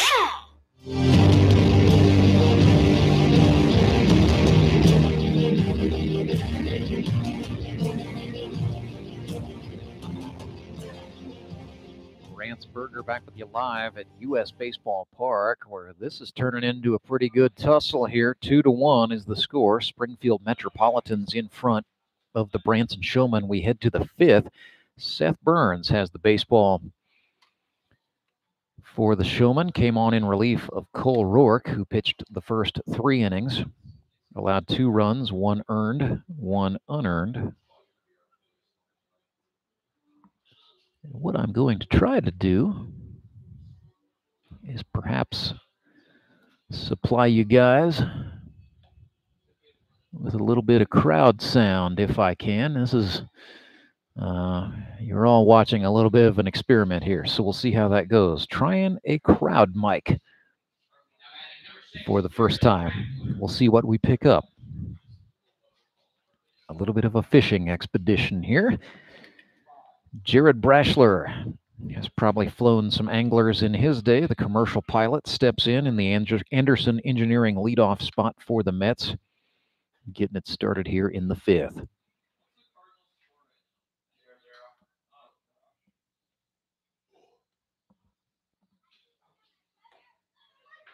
Fastball in for a strike from Burns. It's 0-1.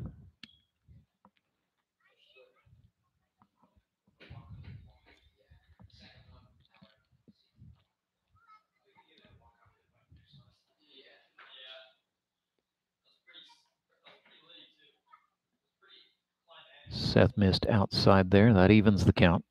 Check that. It's 2-1. Sorry. So Brashler ahead in the count. 2 balls and a strike. Burns got him to miss at a tailing at fastball there, and that is where Seth Burns is at its best. It's been a continued trajectory of improvement for Seth Burns since he broke in 2020. Here's the 2-2 that ran in.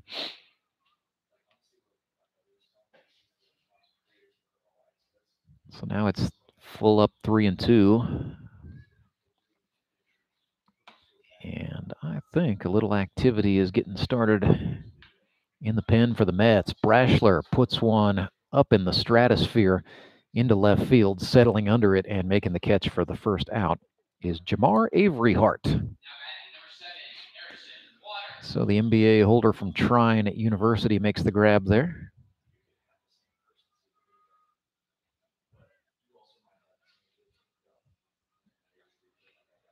Nice play from Jamar.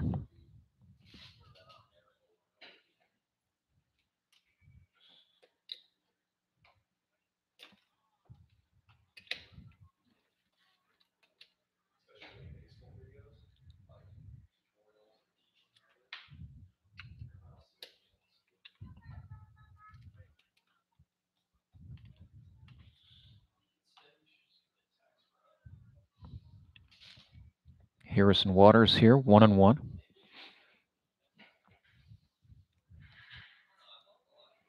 Fastball swung on. This is, again, in the air into shallow left. Ranging back is Henson, and the shortstop will make the catch for Branson for the second out.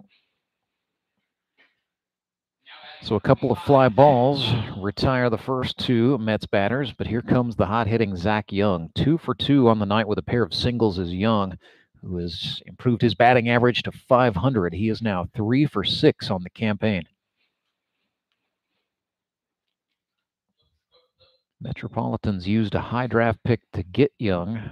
Went to Missouri State University. Brock Chaffin pretty high on him. Took Young in the 3rd round, 13th overall in the 2022 GRBL draft. Of course, it's tryout day and being on staff, I had a lot going on tryouts, so didn't remember a lot of Zach from tryouts. And I don't usually get to watch the hitters too closely anyway, but Brock Chaffin said, man, Zach Young is good. I'm excited. So far, Young delivering tonight. A couple of hits. He's ahead in the count here, 2-1, facing Seth Burns. Seth tried a breaking ball. That did not break, and then he comes off shaking his hand a little bit. Walking gingerly back to the rubber is Burns. Goodness. Bounced one, and that is a walk. So for the 3rd time tonight, Zach Young reaches safely. And that's going to bring up Steve Aldridge, who would like nothing more than to break out of the slight slump he is in. So Steve is now 1-for-10 on the season. Does have an RBI, and certainly showed he can hit it. Of the debut season he had with the Republic Locos, 14 hits in 9 games. Batted in 3 runs. Swings and flares one. That is going to get over the head of the jumping 3rd baseman, Drew Acosta. Into foul territory it goes. Young is going to have to whoa up at 3rd base as Jamar Avery Hart got out the rifle to make sure Zach Young stayed put at 3rd. Yeah, you just do not run on that arm. That's all the scouting report says. Don't run. So Jamar Avery Hart showing it off a little bit. Nevertheless, a nice piece of hitting there from Steve Aldridge, 2nd hit of the season for him. And it creates 1st and 3rd. This is Justin Fruit Snacks Loudon pinch hitting in Brock Chaffin's position.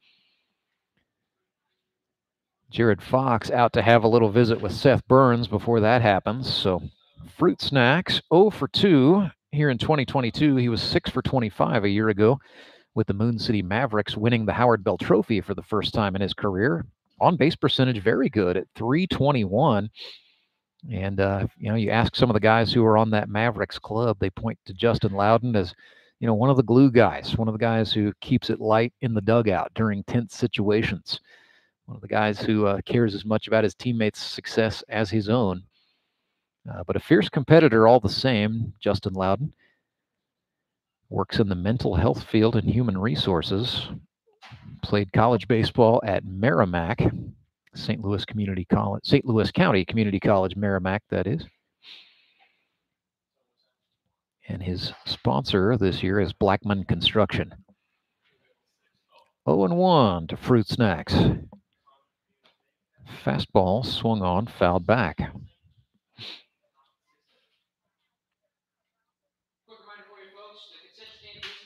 The Metropolitans with some big guys, notably their 285-pound manager, Brock Chaffin, are known for a franchise history of dugout snacking. So drafting Justin Loudon was only a logical thing to do. These boys are big, these Mets. They this is no joke. They, on draft night, ran out of extra large jerseys, had plenty of mediums left over, but had to hit up the sporting goods store to get some more big jerseys printed up with numbers in time. Loudon goes down on strikes at the hands of Seth Burns. His 2nd strikeout of the night is very well timed. That keeps the score 2-1. Metropolitans out in front. Showmen will come to bat in the bottom of the 5th right after this. It is the Grip and Rip Baseball League, live and free on YouTube. Now more than ever, every penny in your checking account matters. Free checking without rewards is a thing of your past. Mid-Missouri Bank wants to make sure you're getting the most from your checking account. Cashback rewards with Kasasa is your future, and Mid-Mo Bank is the home of Kasasa in the Ozarks. Speaking of future, Mid-Mo Bank also offers digital wallet for contactless swipes. Visit midmobank.com to make the switch today. They'll make it easy for you. Mid-Missouri Bank is building the community bank of the future in the Ozarks today. Member FDIC.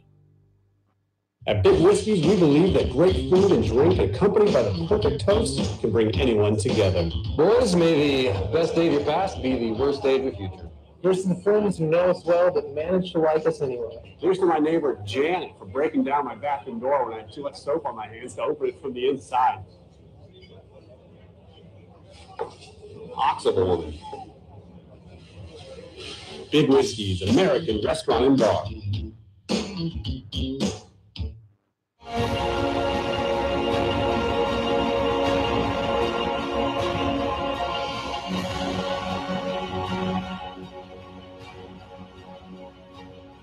Rantzberger back with you live on Baseball Night in the Ozarks.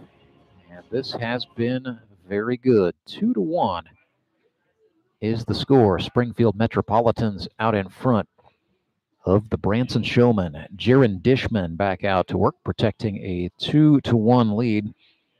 He's going to face the bottom part of the Showman order, so the 8, 9, 10 hitters. It'll be Drew Acosta, Josh Wilbanks, and Carter Rinny. All three of those men struck out in their first at-bats. That was against starting pitcher Andy Galle, so the first time they have seen Jaron Dishman at all, period, because Dishman's a rookie. So a lot of introductions to be made here in the bottom of this fifth in a tense 2-1 ball game. Dishman comes home, and Drew Acosta lifts one into left field. It tails down. Zach Young, his initial step was back, and Acosta makes him pay with a base hit.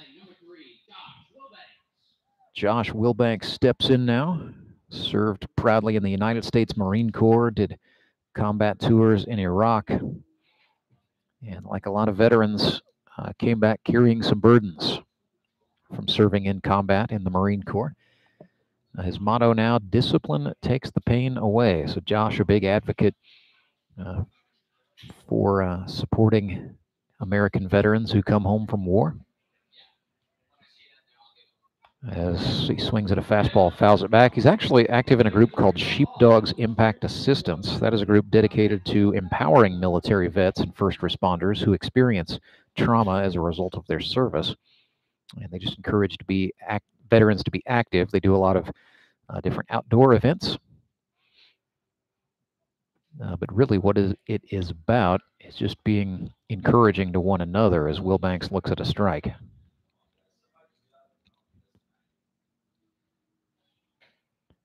So 0-2 here. Dishman working ahead of the U.S. Marine Wilbanks. And there's a check throw, sending Acosta diving back.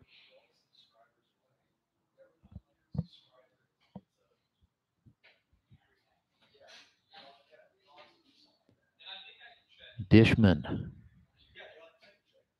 brings it to the midsection for the stretch throw. That is swung on and fouled off. Josh, 2 for 5 for the campaign. Got a couple of hits last week. So entered the season with a 3-game hitting streak. That has been broken, but trying to, his goal is really to set this pace of having 1 hit per game. That's just a milestone he tries to set for himself, nobody else. It's 1-2 now as he was barely laying off. Steve Aldridge, the catcher, wanted the call for Jaron Dishman, didn't get it. So the 1-2, they set him up outside, and the pitch misses outside. Wilbanks standing in with the rookie Jaron Dishman.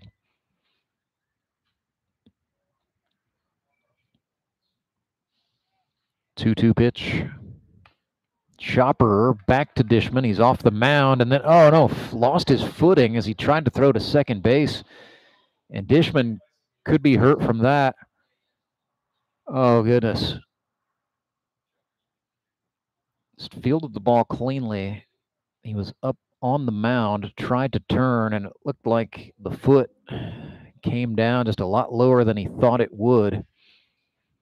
As he turned to throw, ended up airmailing the throw out into the outfield, but that does not matter in the grand scheme of things. What you just hope is that Jaron Dishman's going to be all right. The entire Mets infield rallying around, trying to check on him here. Brock Chaffin, skipper, was quick to get out there.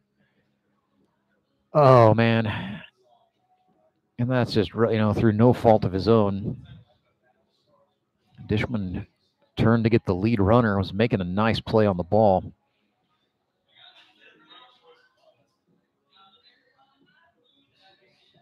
Just ran into a tough situation. I think he is going to come out of the game. And, yeah, the Mets, well, he started walking. Yeah, he's walking. So the Mets are going to play it safe. That just looked like it hurt, to put it mildly. Can't say if, he did an ankle, a foot, a knee, I don't know. But this is a Henry's towing pitching change for the Springfield Metropolitans. And so on short notice, they are actually going to turn to their staff ace. This is Clay Murphy. So here is a turn of events indeed. Murph gets the ball here in the 5th inning. And, depending on how this situation unfolds in a close ball game, he can finish out, well, yeah, nobody out here in the 5th. So with Josh Wilbanks, that's officially going to be scored as an error charged against the Mets. Nobody out here in the 5th. So Murphy can, if he's feeling froggy, he can go the distance. He can go the 5th, 6th, 7th, 8th, and 9th. If this game were to go to extra innings, Murphy could be limited in his participation as a pitcher. But for the moment, just feel for Jaron Dishman. Was on and throwing well. He's been throwing well all year, really, and really starting, you could see, to just kind of settle in, finding his role as the middle reliever for the Springfield Mets, and having a little bit of fun doing it as well. But his night is done. It'll officially go down as 1 inning pitched. That's just tough. So Clay Murphy comes on. It's a Henry's towing pitching change for the Metropolitans. Let's tell you all about him. 2022, he has pitched 7 innings to date, allowed no earned runs on 3 hits, struck out 10. So his career total is at 75. Has not walked anyone, has not hit anyone. A 0.00 ERA for Murph. Last outing, against Moon City, pitched 4 innings. Of course, no runs allowed. Gave up 1 hit. It was an infield single to Moon City pitcher Chris Matlock. Worth noting, certainly, I think, 4 strikeouts on the night. Clay Murphy, lifetime, 52 2/3 innings pitched. Just 3 earned runs allowed for the career. He has scattered 23 hits in that time, struck out 75, and walked just 3. So the ERA dipping right around 0.50. Carter Rinny bats for the Showmen and was way behind a Murphy fastball. Looked like Rinny was expecting the breaking stuff, and he got straight gas instead from the property adjuster, Clay Murphy, who, before all is said and done, may go down as the most lights-out pitcher in the history of the Grip and Rip Baseball League. His streak of scoreless innings sits currently, I'm having to go back to 2020. He threw 20 scoreless for Moon City a season ago. He's got 7 scoreless for the Metropolitans thus far. It's at 31. It has been 32 innings since Clay Murphy gave up a run, and that was in the championship game in 2020. There was a different guy in the White House at that time. So, just unheard of streak. Clay Murphy just redefines what it means to be a good pitcher in the GRBL. Here's the 2-2. That was a slider. Rennie touched it foul, so he will stay in the hunt. 6th pitch of the sequence coming up for that young man. His first time seeing Murph.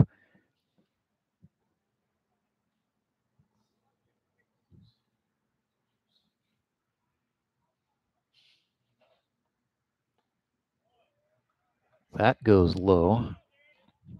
Earning an attaboy. I think that was Branson skip Cole Roark calling that out from the coach's box. So full house for Carter Rennie. Murphy kicks and misses. Thought that was ball 3. Is that not ball 3 or ball 4 rather? Not ball 4. Now it's full. So 3-2 here. Carter Rennie hanging in. Murphy's pitch struck him out, looking. Rennie down on strikes. Well, that's how Clay Murphy do. Eventually, you're going to have to take the baseball bat off the shoulder. So back to the Anderson Engineering leadoff spot. Go the showman. Jamar Avery Hart comes on.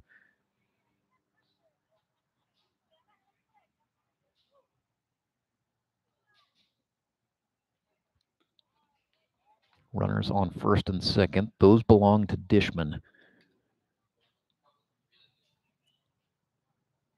Although, I mean, should Branson scratch a run across, you could argue unearned, since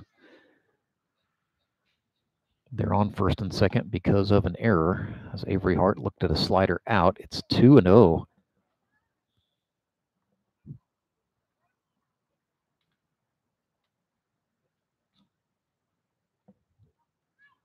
Avery Hart 1 for 2 tonight with a triple. Took a good cut at that one, but it's a swinging strike.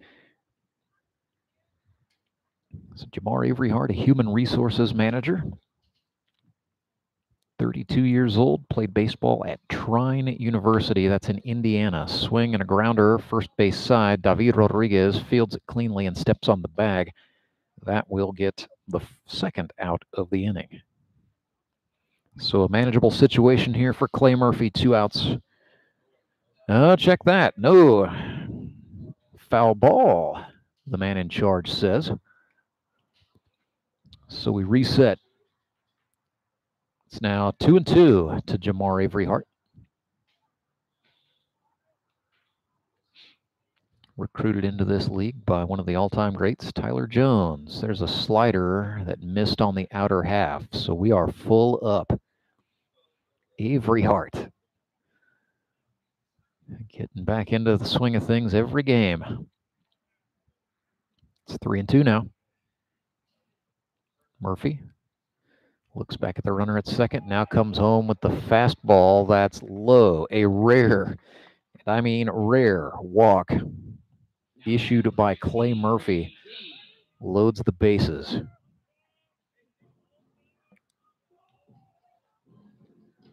I mean, that is just the 4th time in his GRBL career that Clay Murphy has walked a batter. Brady Dean stands in with the bases chucked. Showman trailing by a run, 1 out. Excellent opportunity for him. Heck, ground ball to the right side. Might have a chance, although the Mets infielders are playing in, especially on the corners. So they will be looking to throw home. In the event that they come up with something, Dean swings and misses there. It's 0-2. Jacob Carlson waits in the on-deck circle for the showman. 2-1 here in the bottom of the 5th.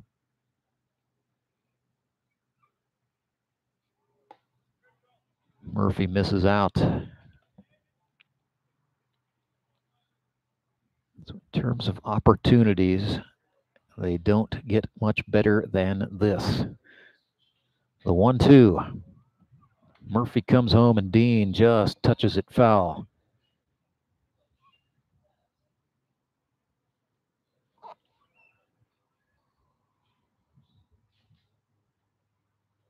Now Murphy takes a moment, wipes a little sweat on the sleeve. A little breeze kicking up as well out of the south. Another 1-2 to Dean is a slider. No. And he missed high. Murphy wants a new baseball. He will be granted a new baseball. Steve Aldridge again turning to talk to the plate umpire. 2-2. Bases loaded for Brady Dean. 2-1 is the score. Slider high. Full up once again. And the Branson Showmen making this tense. But this is what you sign up for. 3 balls, 2 strikes. Payoff pitch from Murphy. And he walked in a run. So, depending on how you want to slice it, the official streak of scoreless innings is over for Clay Murphy, ending at 31, which is a monumental feat. However, that is not an earned run for him. The score is 2-2. That one will be charged to Jaron Dishman. And for the Branson Showmen, they're not caring about who counts the beans. They've got the bases loaded, 1 out, and one of their best hitters, Jacob Carlson, at the plate. And one of their other best hitters, Jared Fox, is waiting in the wings. Opportunity making with that knocking on the door on baseball night in the Ozarks. Murphy comes home with the 1-0. Carlson lifts it into right. Waters there to make the catch. Runner will tag. Wilbanks coming for home. He scores, and the Showmen lead 3-2. It's a sacrifice fly off the bat of Jacob Carlson, but he made it count. 3-2. Showmen take the lead.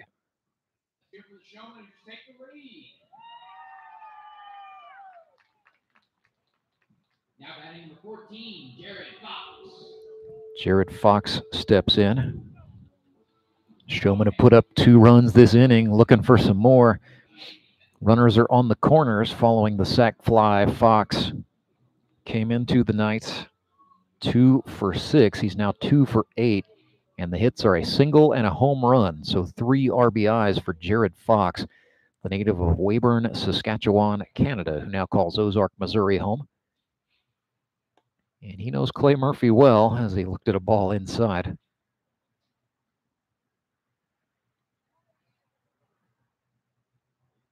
They have been adversaries the last 2 seasons.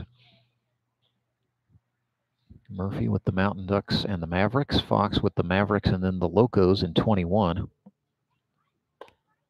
Fastball pops the glove of the catcher, Steve Aldridge, but it's high and out of the zone. Jared Fox with 34 hits in his GRBL career.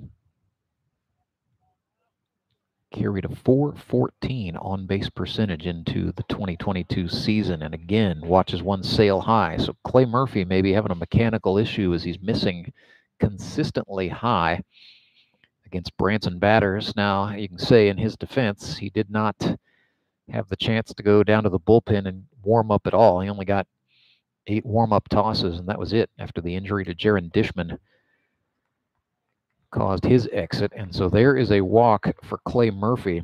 That is 3 for him this inning, and he has essentially doubled his career walk total here in just 1 inning of work. So not having the best of things is Murph.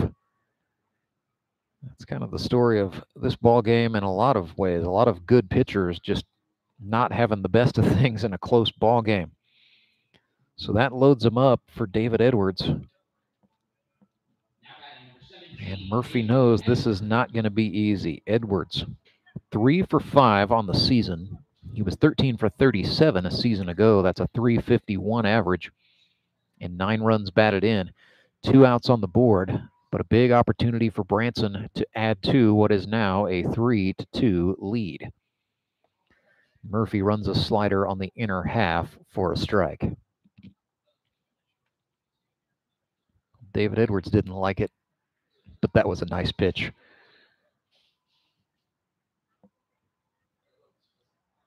Murphy deals another slider, a swing, and a foul ball, makes it 0-2. So Clay's got a great chance to punch out and limit the damage. That 50-cent foul ball is way out of here. Someone will grab that. 50 cents.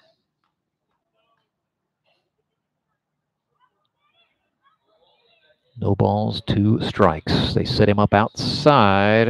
Fastball misses out there. So David Edwards didn't chase. So Edwards is from St. Cloud, Florida. That's where he went to high school. It's outside of Orlando. Here's the 1-2. That's outside. It's a wild pitch. Avery Hart's going to come home and score, and it's 4-2 for the Branson Showmen.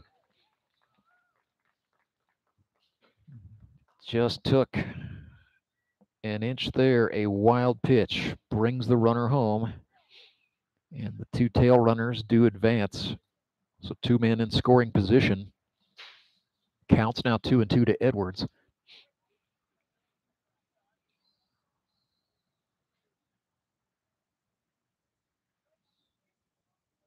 The Floridian back in. Checked the swing. Yes, he did. That is a strikeout. So Clay Murphy gets out of the inning, but not before the Branson Showmen do the unthinkable. They score on Clay Murphy. A streak of 31 scoreless innings meets its demise. 4-2 is the score, and the Branson Showmen have the lead on the Springfield Metropolitans. We will play the 6th when we come back. It is the Grip and Rip Baseball League, live and free on YouTube.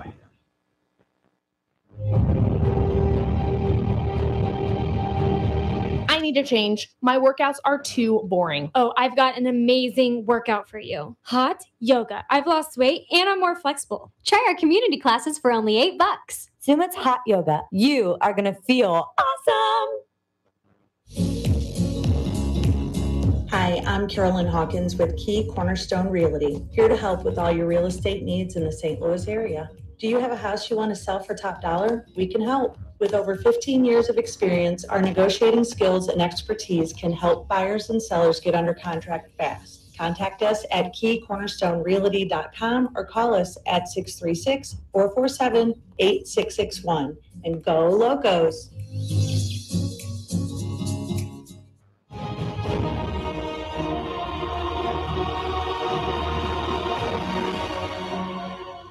And we're back live at U.S. Baseball Park. The kids race, always a real crowd pleaser. It also buys us a little bit of time to tell you about a Henry's Towing pitching change for the Branson Showmen. So now, with a 4-2 lead, they will call on the Marionville Comet. Skylar Henson, the right-hander from Marionville, Missouri, went to North Arkansas College and then 3 years at University of Arkansas Pine Bluff.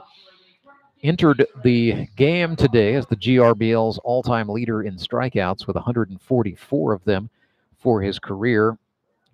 He is now second all-time in strikeouts since Andy Galle struck out 7 batters in the first 3 innings of this one. So Henson, if he can strike out 3, he will tie.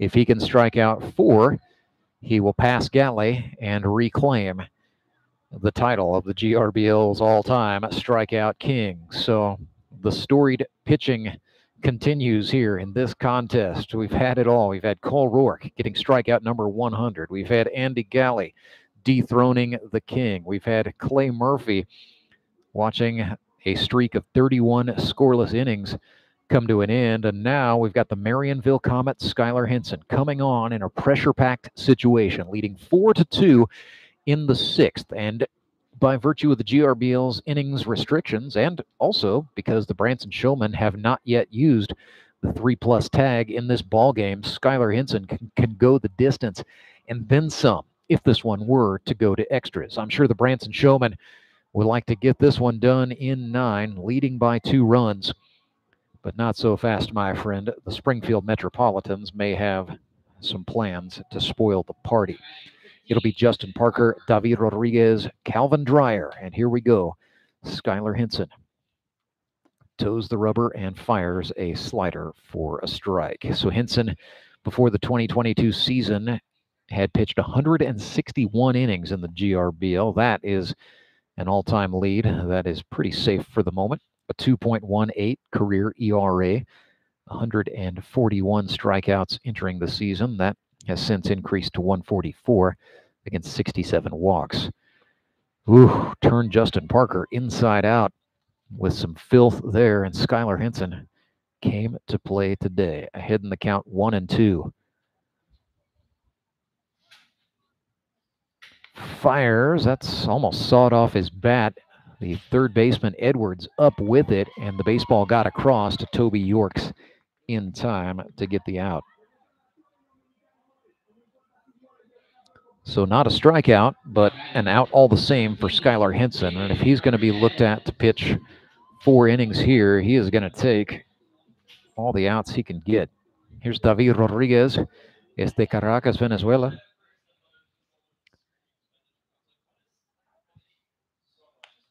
David laces one to the shortstop, but that is Carter Rinny who has moved over, and he makes the catch. So Showmen have moved a little bit of furniture around on the infield with Henson going from shortstop to the pitcher's mound. It's David Edwards at third. Rennie has moved from second to short. And then I believe, not entirely certain who they're using at second base for the moment. Let me try to get a number on that truck.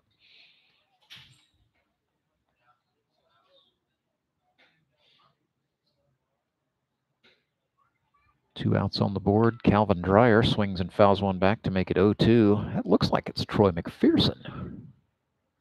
Do my eyes deceive me?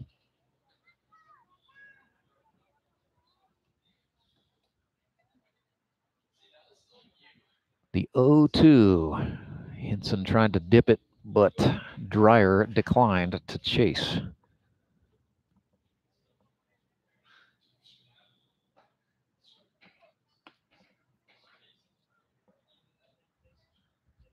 So Calvin Dreyer 0 for 2 today, reached on an error and then flew out to center field. He's worked his way back into a 2-2 count here. Henson bent him with a slider. So Henson gets one back. He's at 145. Galley is at 147. But more importantly, the Branson Showmen have got themselves a 4-2 lead. And I think that is the mission on Skylar Henson's mind. We will come back to bring you the bottom of the 6th right after this. You know the meaning of dedication. The early mornings and the late nights spent pursuing your dream. The commitment and passion to turn those dreams into reality. That spirit of dedication is why Central Bank is always there, working behind the scenes, helping you navigate those twists and turns in your journey with solutions that are tailored to meet your business needs. Central Bank, we do business better. When Gary and Sandra Henry started Henry's Towing nearly 5 decades ago, that Henry would be the guy coming to help. People would call and ask to let Henry do it. And as Springfield has grown, our family has grown as well. So there's always someone around to come help you out. Everyone at Henry's is a member of the family, fully trained and as dependable as the original. With a family this size, help is always right around the corner. So if you find yourself in need of roadside assistance, remember to call the name you've grown to know and trust. Remember to let Henry do it.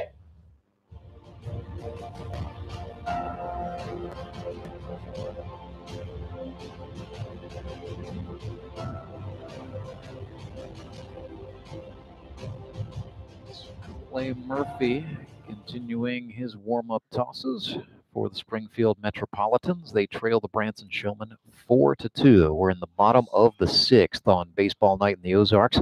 This one got started about 45 minutes behind its original schedule. That was because back at the start of the GRBL Sunday tripleheader today, we had a 1-hour, 16-minute lightning delay in the game between the Locos and the Moon City Mavericks. Republic Locos went on to win that game 4-2, and then the Nixa Suckers were all over the Ozark Mountain Ducks, 13-2, your final score in that one. So the Suckers improved to 3-0, and they are the last undefeated squad in the GRBL. Toby Yorks 2 for 2 on the night, getting a look at Clay Murphy here. That one ran in to make it 1-1. Red Poseidon with a double and then an RBI single in the 4th. Chops this one, a 2-hopper to the shortstop. That is fielded cleanly by Jonah Williamson, who has come on to play shortstop for the Mets, and that is the out. Justin Parker now holding it down at third for the Metropolitans. Right side of the infield stays the same. It's Calvin Dreyer at second and David Rodriguez at first. Skylar Henson with a chance to help his cause here from Arkansas Pine Bluff, the lone officer.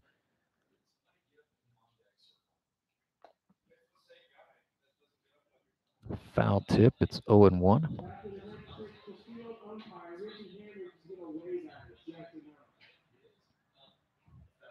Henson looked at a slider out.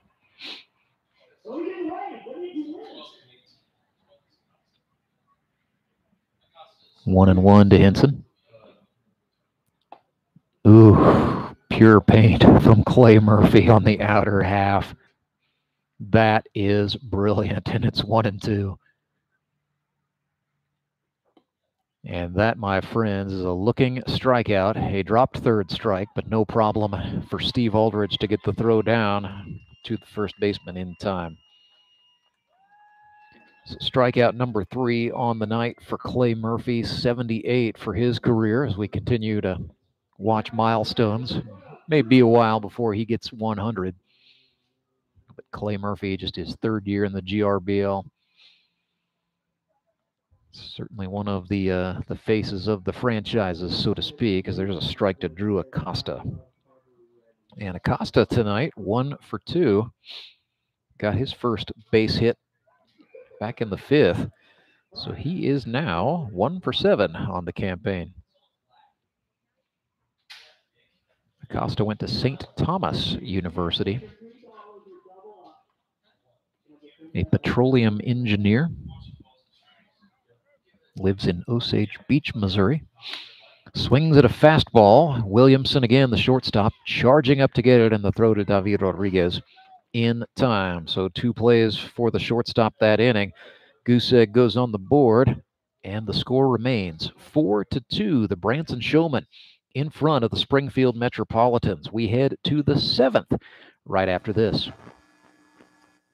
Support local, give local. We hear it all the time, and when it comes to blood donation, there's an easy way to make sure your gift is being used in your community. Donors with Community Blood Center at the Ozarks provide every drop of blood, platelets, and convalescent plasma to patients in over 40 area hospitals. How do I know why that's important? Because my youngest daughter, Joselina, is alive today thanks to local blood donors. Find out how you can help at cbco.org. Local donors, local patients. That's the Community Blood Center of the Ozarks difference.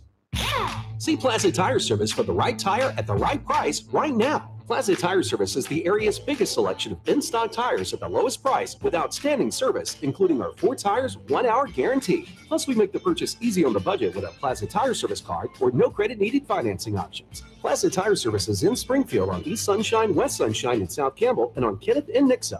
For the right tire at the right price right now, come see us at Plaza Tire Service.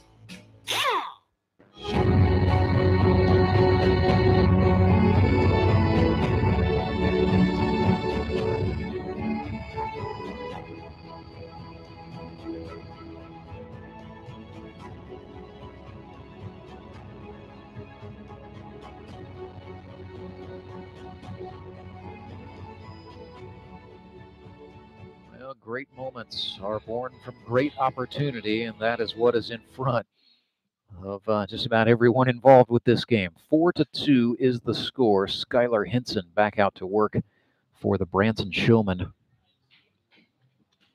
facing Jonah Williamson, who was a defensive replacement in the 6th. He is batting in the stead of Harrison Broadstreet here in the 7th, so he enters the game as the number 9 hitter. Williamson, 0 for 2 so far this season. Definitely shown a great glove. That is where he has really added some value for the Springfield Mets. Up in the count here, 2-1. Marionville Comet comes back, tried to get him outside. Righty working against the lefty. It's 3-1. Henson came back with a fastball. Williamson swings and fouls it back. So we are full up. Jonah Williamson, I'd like to mention, served in the United States Army, now works as a wildland firefighter in the U.S. Forest Service. Swings and fouls another one off. That was a good-looking pitch from Skylar Henson, but Jonah's bat just fast enough. Jonah Williamson played collegiately at North Arkansas College, finished out in 2018, hit .264, appearing in 32 games. Swings and lines one. Carter Rinny, the shortstop. That is highway robbery. Young man from Licking, Missouri, just stole one from Jonah Williamson, making the play and keeping the sheets clean out there. Clay Murphy steps in, trying to help his own cause with the Mets trailing by 2 runs. Murphy 1 for 2 on the night, 2 for 9 for the season.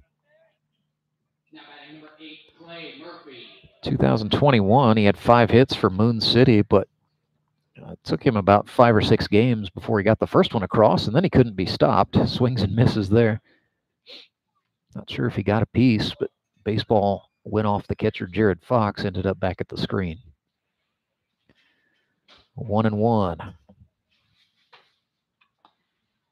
Fastball does not catch the outer half. Murphy, the property adjuster. Swings and grounds one softly to second base. That is T-Mac. Fielding the ground ball there. So Troy McPherson, normally a catcher and a corner infielder, pressed into duties at second base. And shows a soft pair of hands. The 4-3. So 2 down here in the 7th for the Showmen. Continuing to babysit a 4-2 lead, Jared Brashler steps in. He is in the Anderson Engineering leadoff spot tonight for the Metropolitans. 0 for 3 on the night, 1 for 8 on the campaign.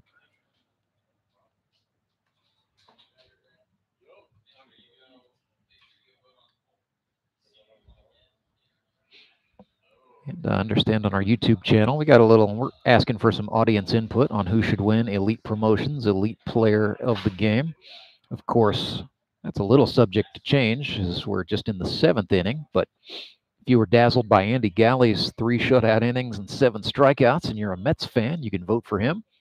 If you're liking the way Toby Yorks is swinging it for the Branson Showmen, or if you think Skylar Henson is going to turn in a peak performance here down the stretch of this game, you can vote for the Marionville Comet, Skylar Henson, who just threw behind the batter Brashler.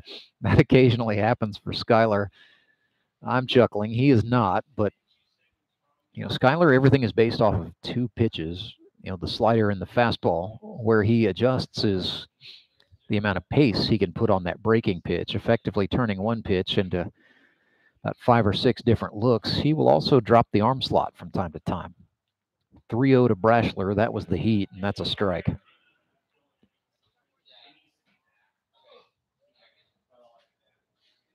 3-1 now. Henson delivers another fastball. This is swung and grounded. Edwards, the third baseman, charging in, fires to Yorks, but it's not in time. Jared Brashler showing off the wheels, touching down safely on first base. So the fly boy extends the inning with an infield single. It's going to be frustrating for David Edwards, but Brashler can scoot, to say the least. But a dangerous situation here for the Metropolitans. They send Harrison Waters to the plate. Waters 1 for 3 tonight with an RBI double to his credit. Breaking ball swung on, grounded right side. The first baseman Yorks is up with it, and he will get the unassisted out. And so that gets the Branson Showmen out of the top of the 7th inning. Another 0 goes on the board. 4-2 is the score. The Showmen lead. We are at the Sumit's Hot Yoga 7th inning stretch. As always, here in the Grip and Rip Baseball League, the 7th inning stretch is brought to you by our friends at Sumit's Hot Yoga. And at Sumit's Hot Yoga, you are going to feel awesome.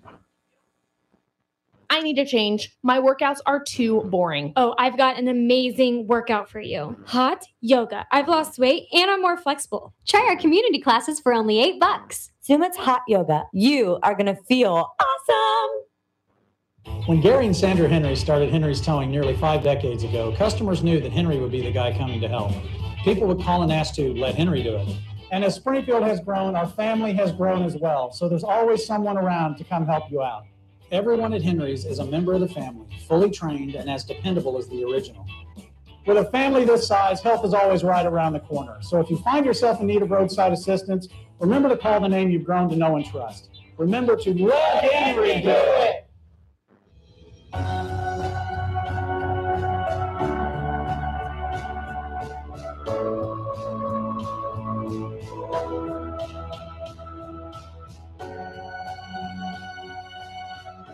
Clay Murphy back to work for the Springfield Metropolitans following the 7th inning stretch. We're into the bottom of the 7th frame.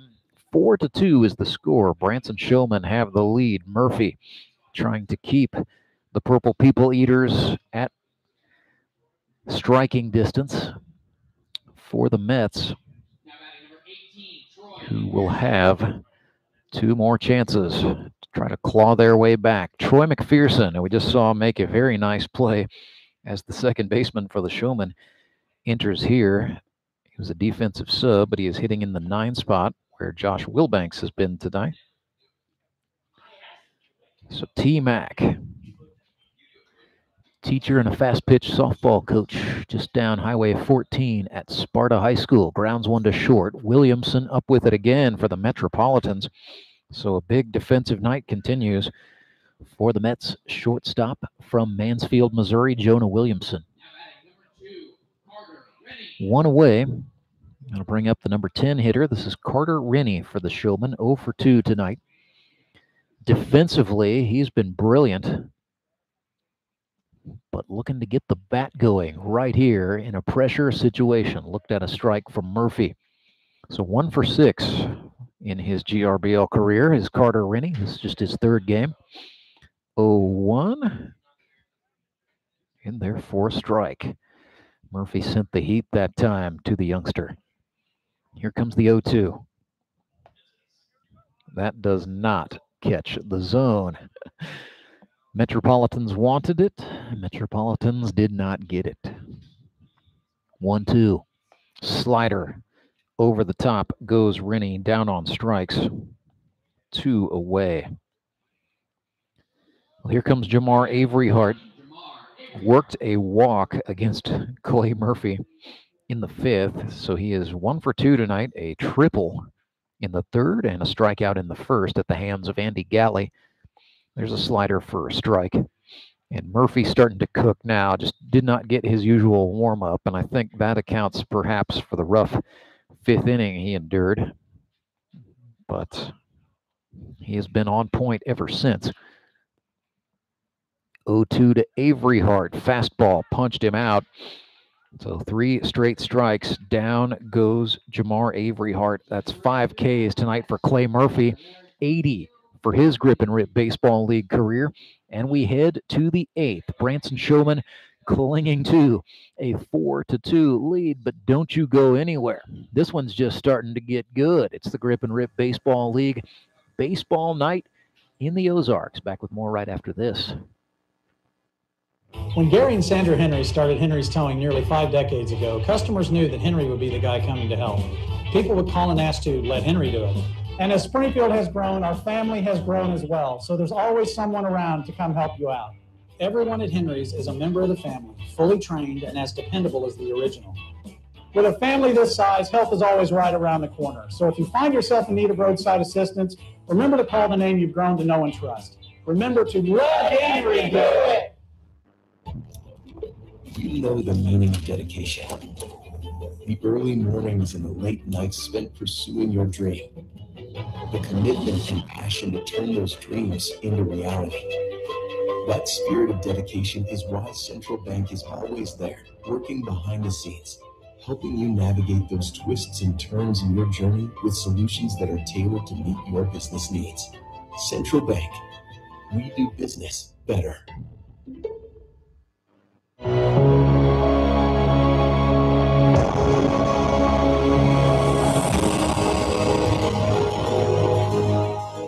Rantzberger back with you live at U.S. Baseball Park. 4-2 is the score. Branson Showmen out in front of the Springfield Metropolitans, and the Marionville Comets. Skylar Henson just fired a strike Chase Tolleson, who is entering the game in the stead of Zach Young to get us going here in the top of the 8th.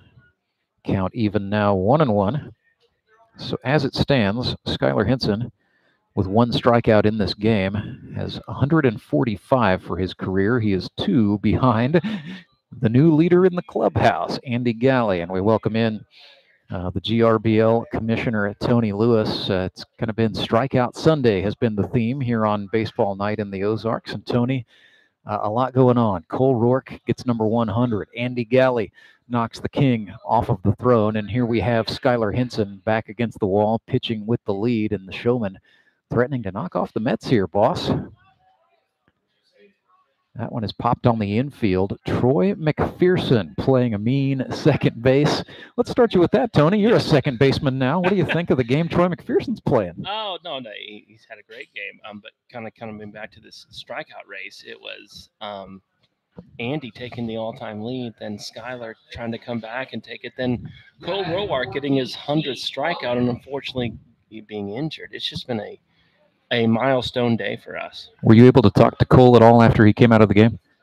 I know you went down there as Aldridge rips one into right. Hold that thought for a second, as then it's booted out there. It was a hot shot for Brady Dean. Carlson up with it, and yeah, you don't run on that arm, so Aldridge wisely retreats back. Nevertheless, it's a single for Steve Aldridge, his second hit of the night. No, I talked to Cole. I got him his ice and everything, and I don't think there's some major damage. I think it's just a strain. At least that's what we hope, but only time will tell. Sure. And I was just unfortunate on such a milestone strikeout that he went down. I'm so proud of Cole. He's such an ambassador of the league, and we got a lot of ambassadors going at it tonight. And I'm very happy that this last game tonight has been such a back and forth battle. This is really great baseball. Would agree wholeheartedly. 4-2 the score here. Batter is Justin Loudon, lines one up the middle. Rinny steps on the bag for one. A 6-3 double play for the Showmen, and just like that, they get the Mets in the top of the 8th. So, Tony, we will keep it right here. Yeah, you mentioned, I mean, just in terms of, the perfect storm or the stars aligning or whatever you want to call it, Andy Galle is now the all-time strikeout leader in the GRBL, had 7 Ks tonight, so 147 for his career. Let's just talk about Andy. I know, like, he's been a manager in this league. He stepped back and said, hey, I want to pitch and concentrate on that. And I know you've said it to me before, but guys like Andy are really what you had in mind when you brought this thing to life, the GRBL. And he's been here since season 1. He's an original 60 guy. Like him, love him, hate him. He's a competitor.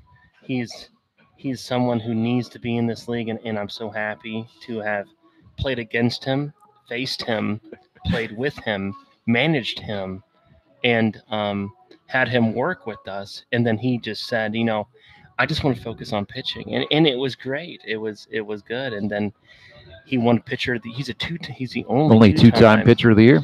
And I am so proud of what we've done through entering into season 7, that we're able to see these milestone markers, and we didn't really even know what that meant. It was 50 hits for hitters and 100 strikeouts for the pitchers, and it's just nice to see the guys get recognition from hitting these milestone marks that are the league's elite players. Yeah. Well, that 50 hits has only been done once, and that's Skylar Carter. Caleb Cole is knocking on the door, but just not quite there yet. Maybe if I had it to do over, I would make a big deal out of guys getting 30 hits for their career, but they don't have any do-overs out here. But, you think about it, we play 9 games a year.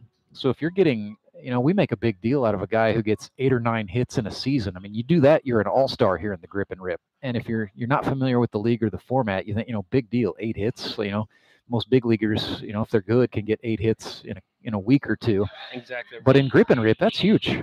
And real quick, our coaches do an excellent job getting our guys in. So if you get 2 to 3 at-bats a game, that's actually a great day for you. Yeah, that means you are worth keeping in that lineup and not subbing out. Brady Dean making his 4th plate appearance of the night.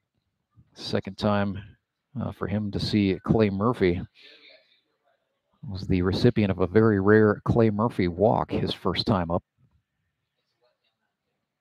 Swing and a miss there. Even being up 4-2, even facing a guy the caliber of Clay Murphy. I love to see these newcomers like Dean just swing out of their cleats like that. Oh, There's yeah. a slider from Murph to go ahead 1-2. I saw that walk and the run scored. I was like, oh my gosh, is that the first run that was earned? But it wasn't his. It was not. He did give up a run later in the inning that I did a kind of quick reconstruction, and that is going to be charged to Murphy. That's a strikeout, by the way, number 6 for him, 81 lifetime. But so Clay Murphy had a streak of 31 scoreless innings come to an end tonight. So I didn't know it was his. That's a milestone the other way. But yeah, the last run he gave up, that would have been on the sacrifice fly by Carlson. I believe that is going to be charged to Murph. I'll do the much more in-depth inning reconstruction and when I watch the replay tomorrow. But I believe that is going to be charged to Murph. So, but I mean, 31 scoreless innings. That's just unheard of, and that may not ever be done again.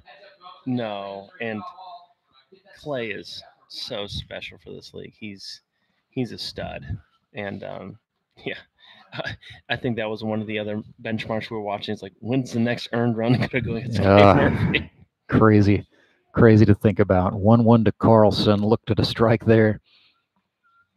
I love these matchups of two elite players going against each other because they're both playing such a mind game right now. 1-2 is a slider. Carlson touches it. It's in the air, center field, and that will drop down. Base hit, Jacob Carlson. That's a big-time feather in the cap for him, a single into center field. And so Carlson is aboard for Jared Fox. Murphy wants a new baseball. Don't blame him. That's an old school approach. Hey, that one's got a hit in it. Get it out of here. Bring me a fresh one. I had a conversation with Josh Engler last. But I'll tell you about the hair of this next pitch. Fox steps in here. Canada's greatest export. Rippy Award winner Jared Fox, might I add. Fastball. Just up and out. So yeah, Josh Engler, the MVP. He's always got thoughts, man. No, he shared a really good story with me after striking me out, obviously. 1-0. That's a strike. Look into Fox. He had shared that he loved facing people like Caleb Cole and Jacob Carlson because it made him buckle down and really think about the time that he was in the most competitive moment of the game. And it made him just a better pitcher in that moment. There's a check throw over. And I thought that was really cool because that's what this league breeds. Right. Those special moments between elite players that they haven't felt in such a long time. And that was really cool to hear that story. Another check throw from Murphy. I like that a lot. I like it when a guy says to me, I want to go against the best hitter on that other team, or I want to face the best pitcher. This makes you feel good about the whole experience. The 1-1 runs outside to Fox. And he undoubtedly, he's definitely a student of the GRBL, Jared Fox, the engineer. He realizes the magnitude of what this game is all about for the Showmen. Leading 4-2, we're in the bottom of the 8th. Branson trying to pad a lead that just does not feel safe. Steve Aldridge still holding that catcher's position back there. I'll tell you what, he told Brock Chaffin, as long as it's not 100 degrees, I think I can catch 9, and it's not. It was, high today was 85. 3-1, a pitch skied. That's going to get foul. That's going to go almost off the roof of the clubhouse down the right field line. Yeah, Steve Aldridge, I've not really mentioned it tonight. That guy is 50 years old. Oh, and my oldest brother, Alex, was just in town, and he asked about Steve, and he's like, is he still playing? I was like, yeah, he is. Yeah, not only that, he's playing in a bigger role in his second year. He's in line here to catch every inning. Payoff pitch to Fox. Murphy missed high, and you can see the body language is not happy with that. Nevertheless, the free pass. Murphy's velo's good. his sinker's there. He's missing high consistently tonight. The control is just a little off, and I think that's what he's frustrated about a little bit. And at the same time, you know, a dangerous hitter, another dangerous hitter. Absolutely, it doesn't get easier. You got Edwards, then Yorks. So Cole Roark has definitely stacked it up here in the middle of this lineup. And this has been the crew that's got it done tonight. Edwards 1 for 3. Chops this one to the shortstop. Williamson settles back. The throw to second in time. Dreyer could not get the throw to first to turn 2. Play at the plate, and Carlson is called out. Oh, goodness. Almost. Well, I would say that... And Rourke is going to go get an explanation from the man in charge. I would say that could have been missed, but I didn't see any fight from Carlson on that. So he must have maybe felt a tag, because I would have thought that he would have maybe had some opposition to that call. You know, he's not the type to come unglued as Jacob Carlson. That's true. A 6-3-2 play. You know, he's a pretty cool customer ordinarily. That's not to say he's not passionate from time to time, but 6-3-2 double play ends the inning. Puts another 0 up on the board, so we stay 4-2. Tony and I will step aside, come back, and bring you the commercial-free 9th inning right after this.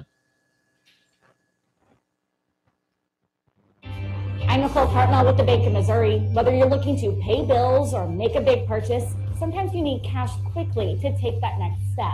A consumer loan might be a perfect option to help you live well, bank well. Sonia McClendon, one of our branch managers, is here to explain. Thank you, Nicole. We provide personal consumer loans for almost any purpose, from building your credit to financing that new car. We offer competitive rates, and decisions are made locally so we can get you the money that you need quickly. But what makes our consumer loans unique is that personal touch. For example, I recently worked with a customer to secure a loan for a horse trailer. He could have went elsewhere, but he chose to work with his bank because of that personal relationship that we've built with him. Being able to work with your personal banker that you know and trust makes a big difference. That's right, because we work with our customers to help them live well, bank well. Get started at bankofmissouri.com.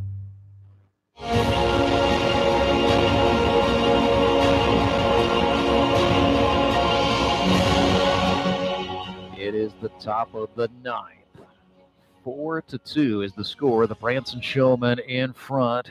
Their mound man, Skylar Henson, crouches behind that pitcher's mound. He definitely knows the magnitude of the situation. Hey, I'll say this. We're 2 subscribers away from 100 on our YouTube channel. So if you are watching this game and loving it and you've not subscribed, what's wrong with you?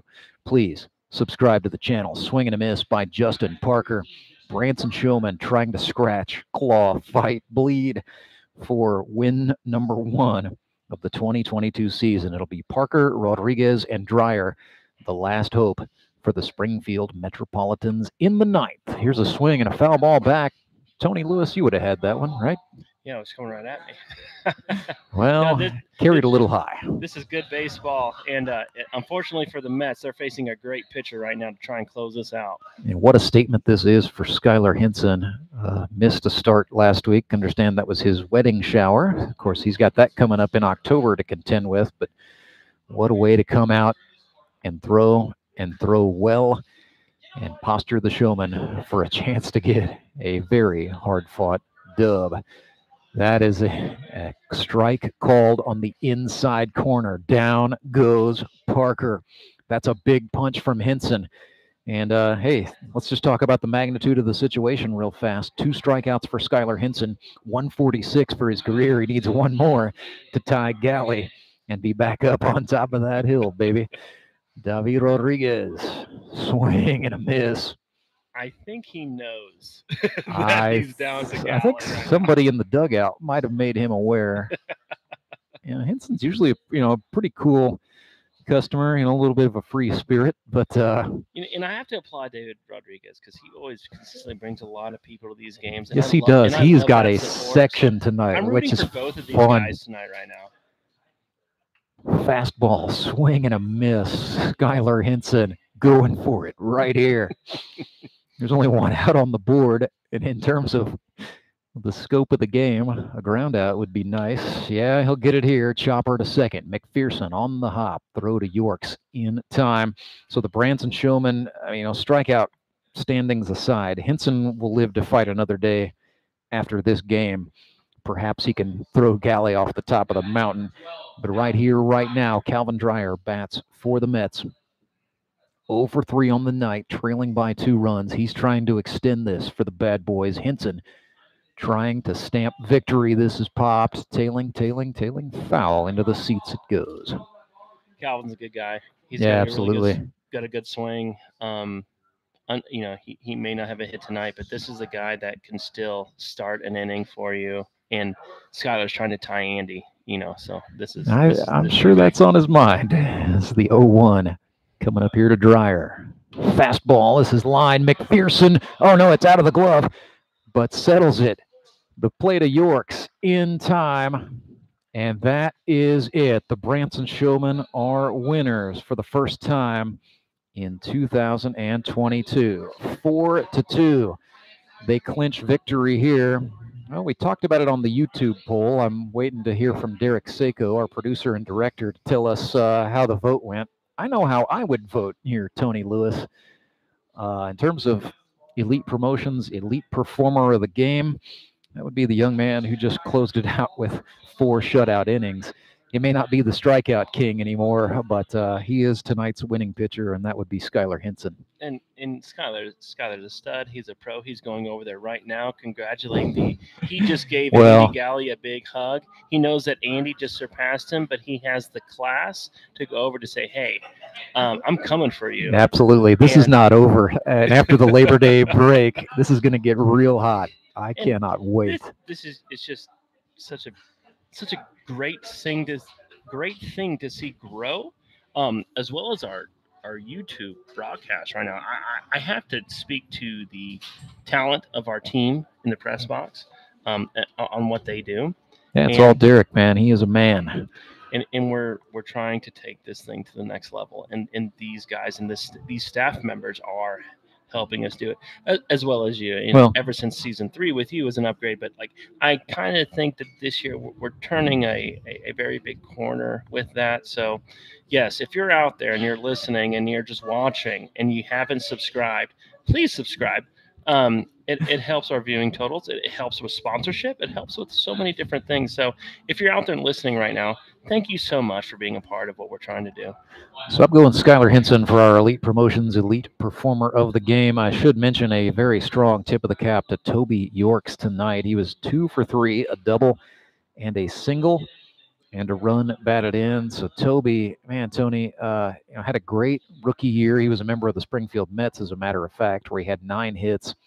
Kind of slumped a little bit as a sophomore after really COVID-19 really derailed what he was expecting to be a great campaign. But Red Poseidon from the oceans deep, Toby is back. Now 6 hits on the season, so he is running toward what could be perhaps his best season ever headed into the break.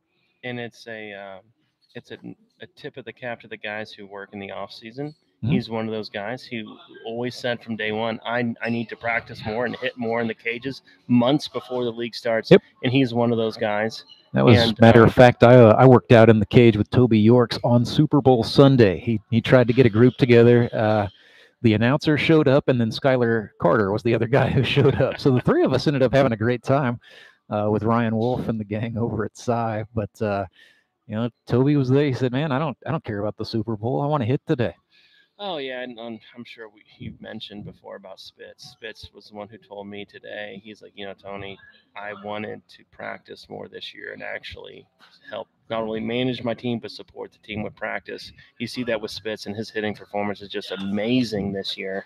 But all the guys who put in the extra work, you see it paying off. Harrison Waters, Steve Aldridge, all the guys that meet at Cy Sports and just train the offseason, you're seeing the fruits of their workouts coming to life in this season, and it's really cool to see. Well, coming up, we are off for Labor Day. Man, part of me just says, let's keep playing. This was a great day today. The Nixa Suckers defeat the Ozark Mountain Ducks for what I do believe is the first time in franchise history. Hey, hang on, Derek, come here. Derek, you make your broadcast debut. Folks, this is Derek Seiko. He is the producer, director, and the brains of the operation, really behind the scenes. So make sure you eat that microphone nice and tight there, Derek. Official results on the poll. Go. The official results on the poll is that Toby Yorks and Skylar Henson are tied 50-50. Well, I can live with that. So they will share it, and I think that's very fitting.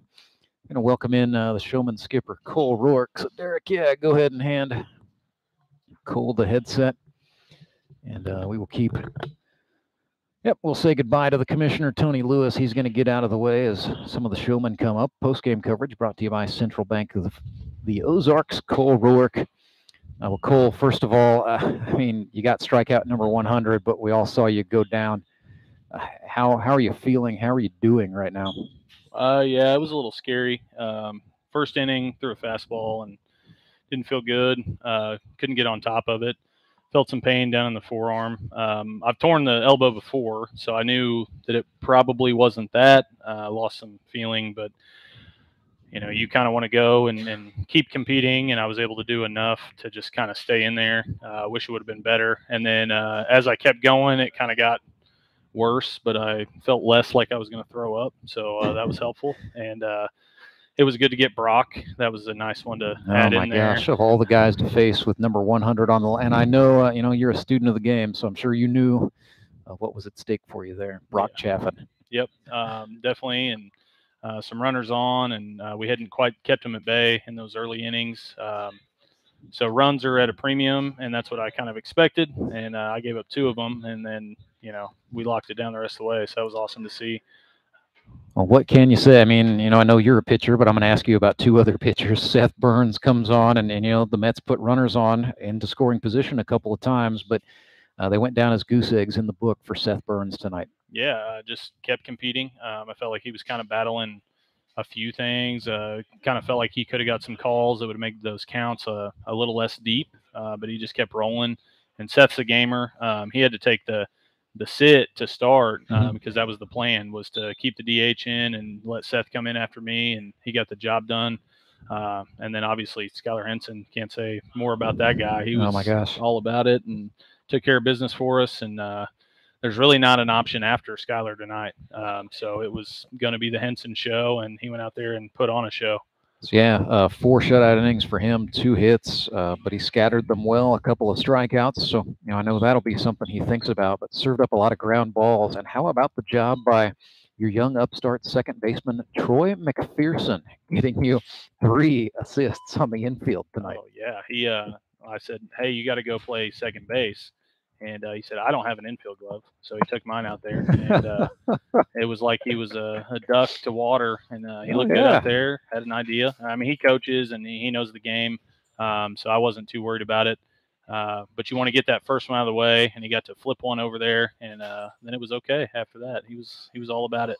So tonight's Rolla, Missouri guy to Rolla, Missouri guy. Your former high school chum, Toby Yorks, 2 for 3, had an RBI single, so he's sharing half of the Elite Promotions Elite Performer of the Game honors as well. And Toby, I know, is a guy who you had a lot of hopes for to get some things going. It's his second year playing for you, and he has already surpassed his hit total from last year. So the comeback is afoot for your boy, Big Red. Yes, absolutely. He works at it. He's one of those guys that are constantly going in the off season and working on his game, and he's seeing it well right now. And I probably wouldn't want to pitch to him. It seems like he hits the breaker, hits the fastball. He's just a tough out, and balls bounced his way, which is always awesome to see for a good guy like that. And in terms of the life of the season, Cole, you guys had an exceptionally tough loss week 1 where you're down 11 and almost pull off a miracle against the Nixa Suckers. And then you suffer a tough loss last week. Just in terms of the life of this ball club, what does this win tonight over a tough Mets team do for you?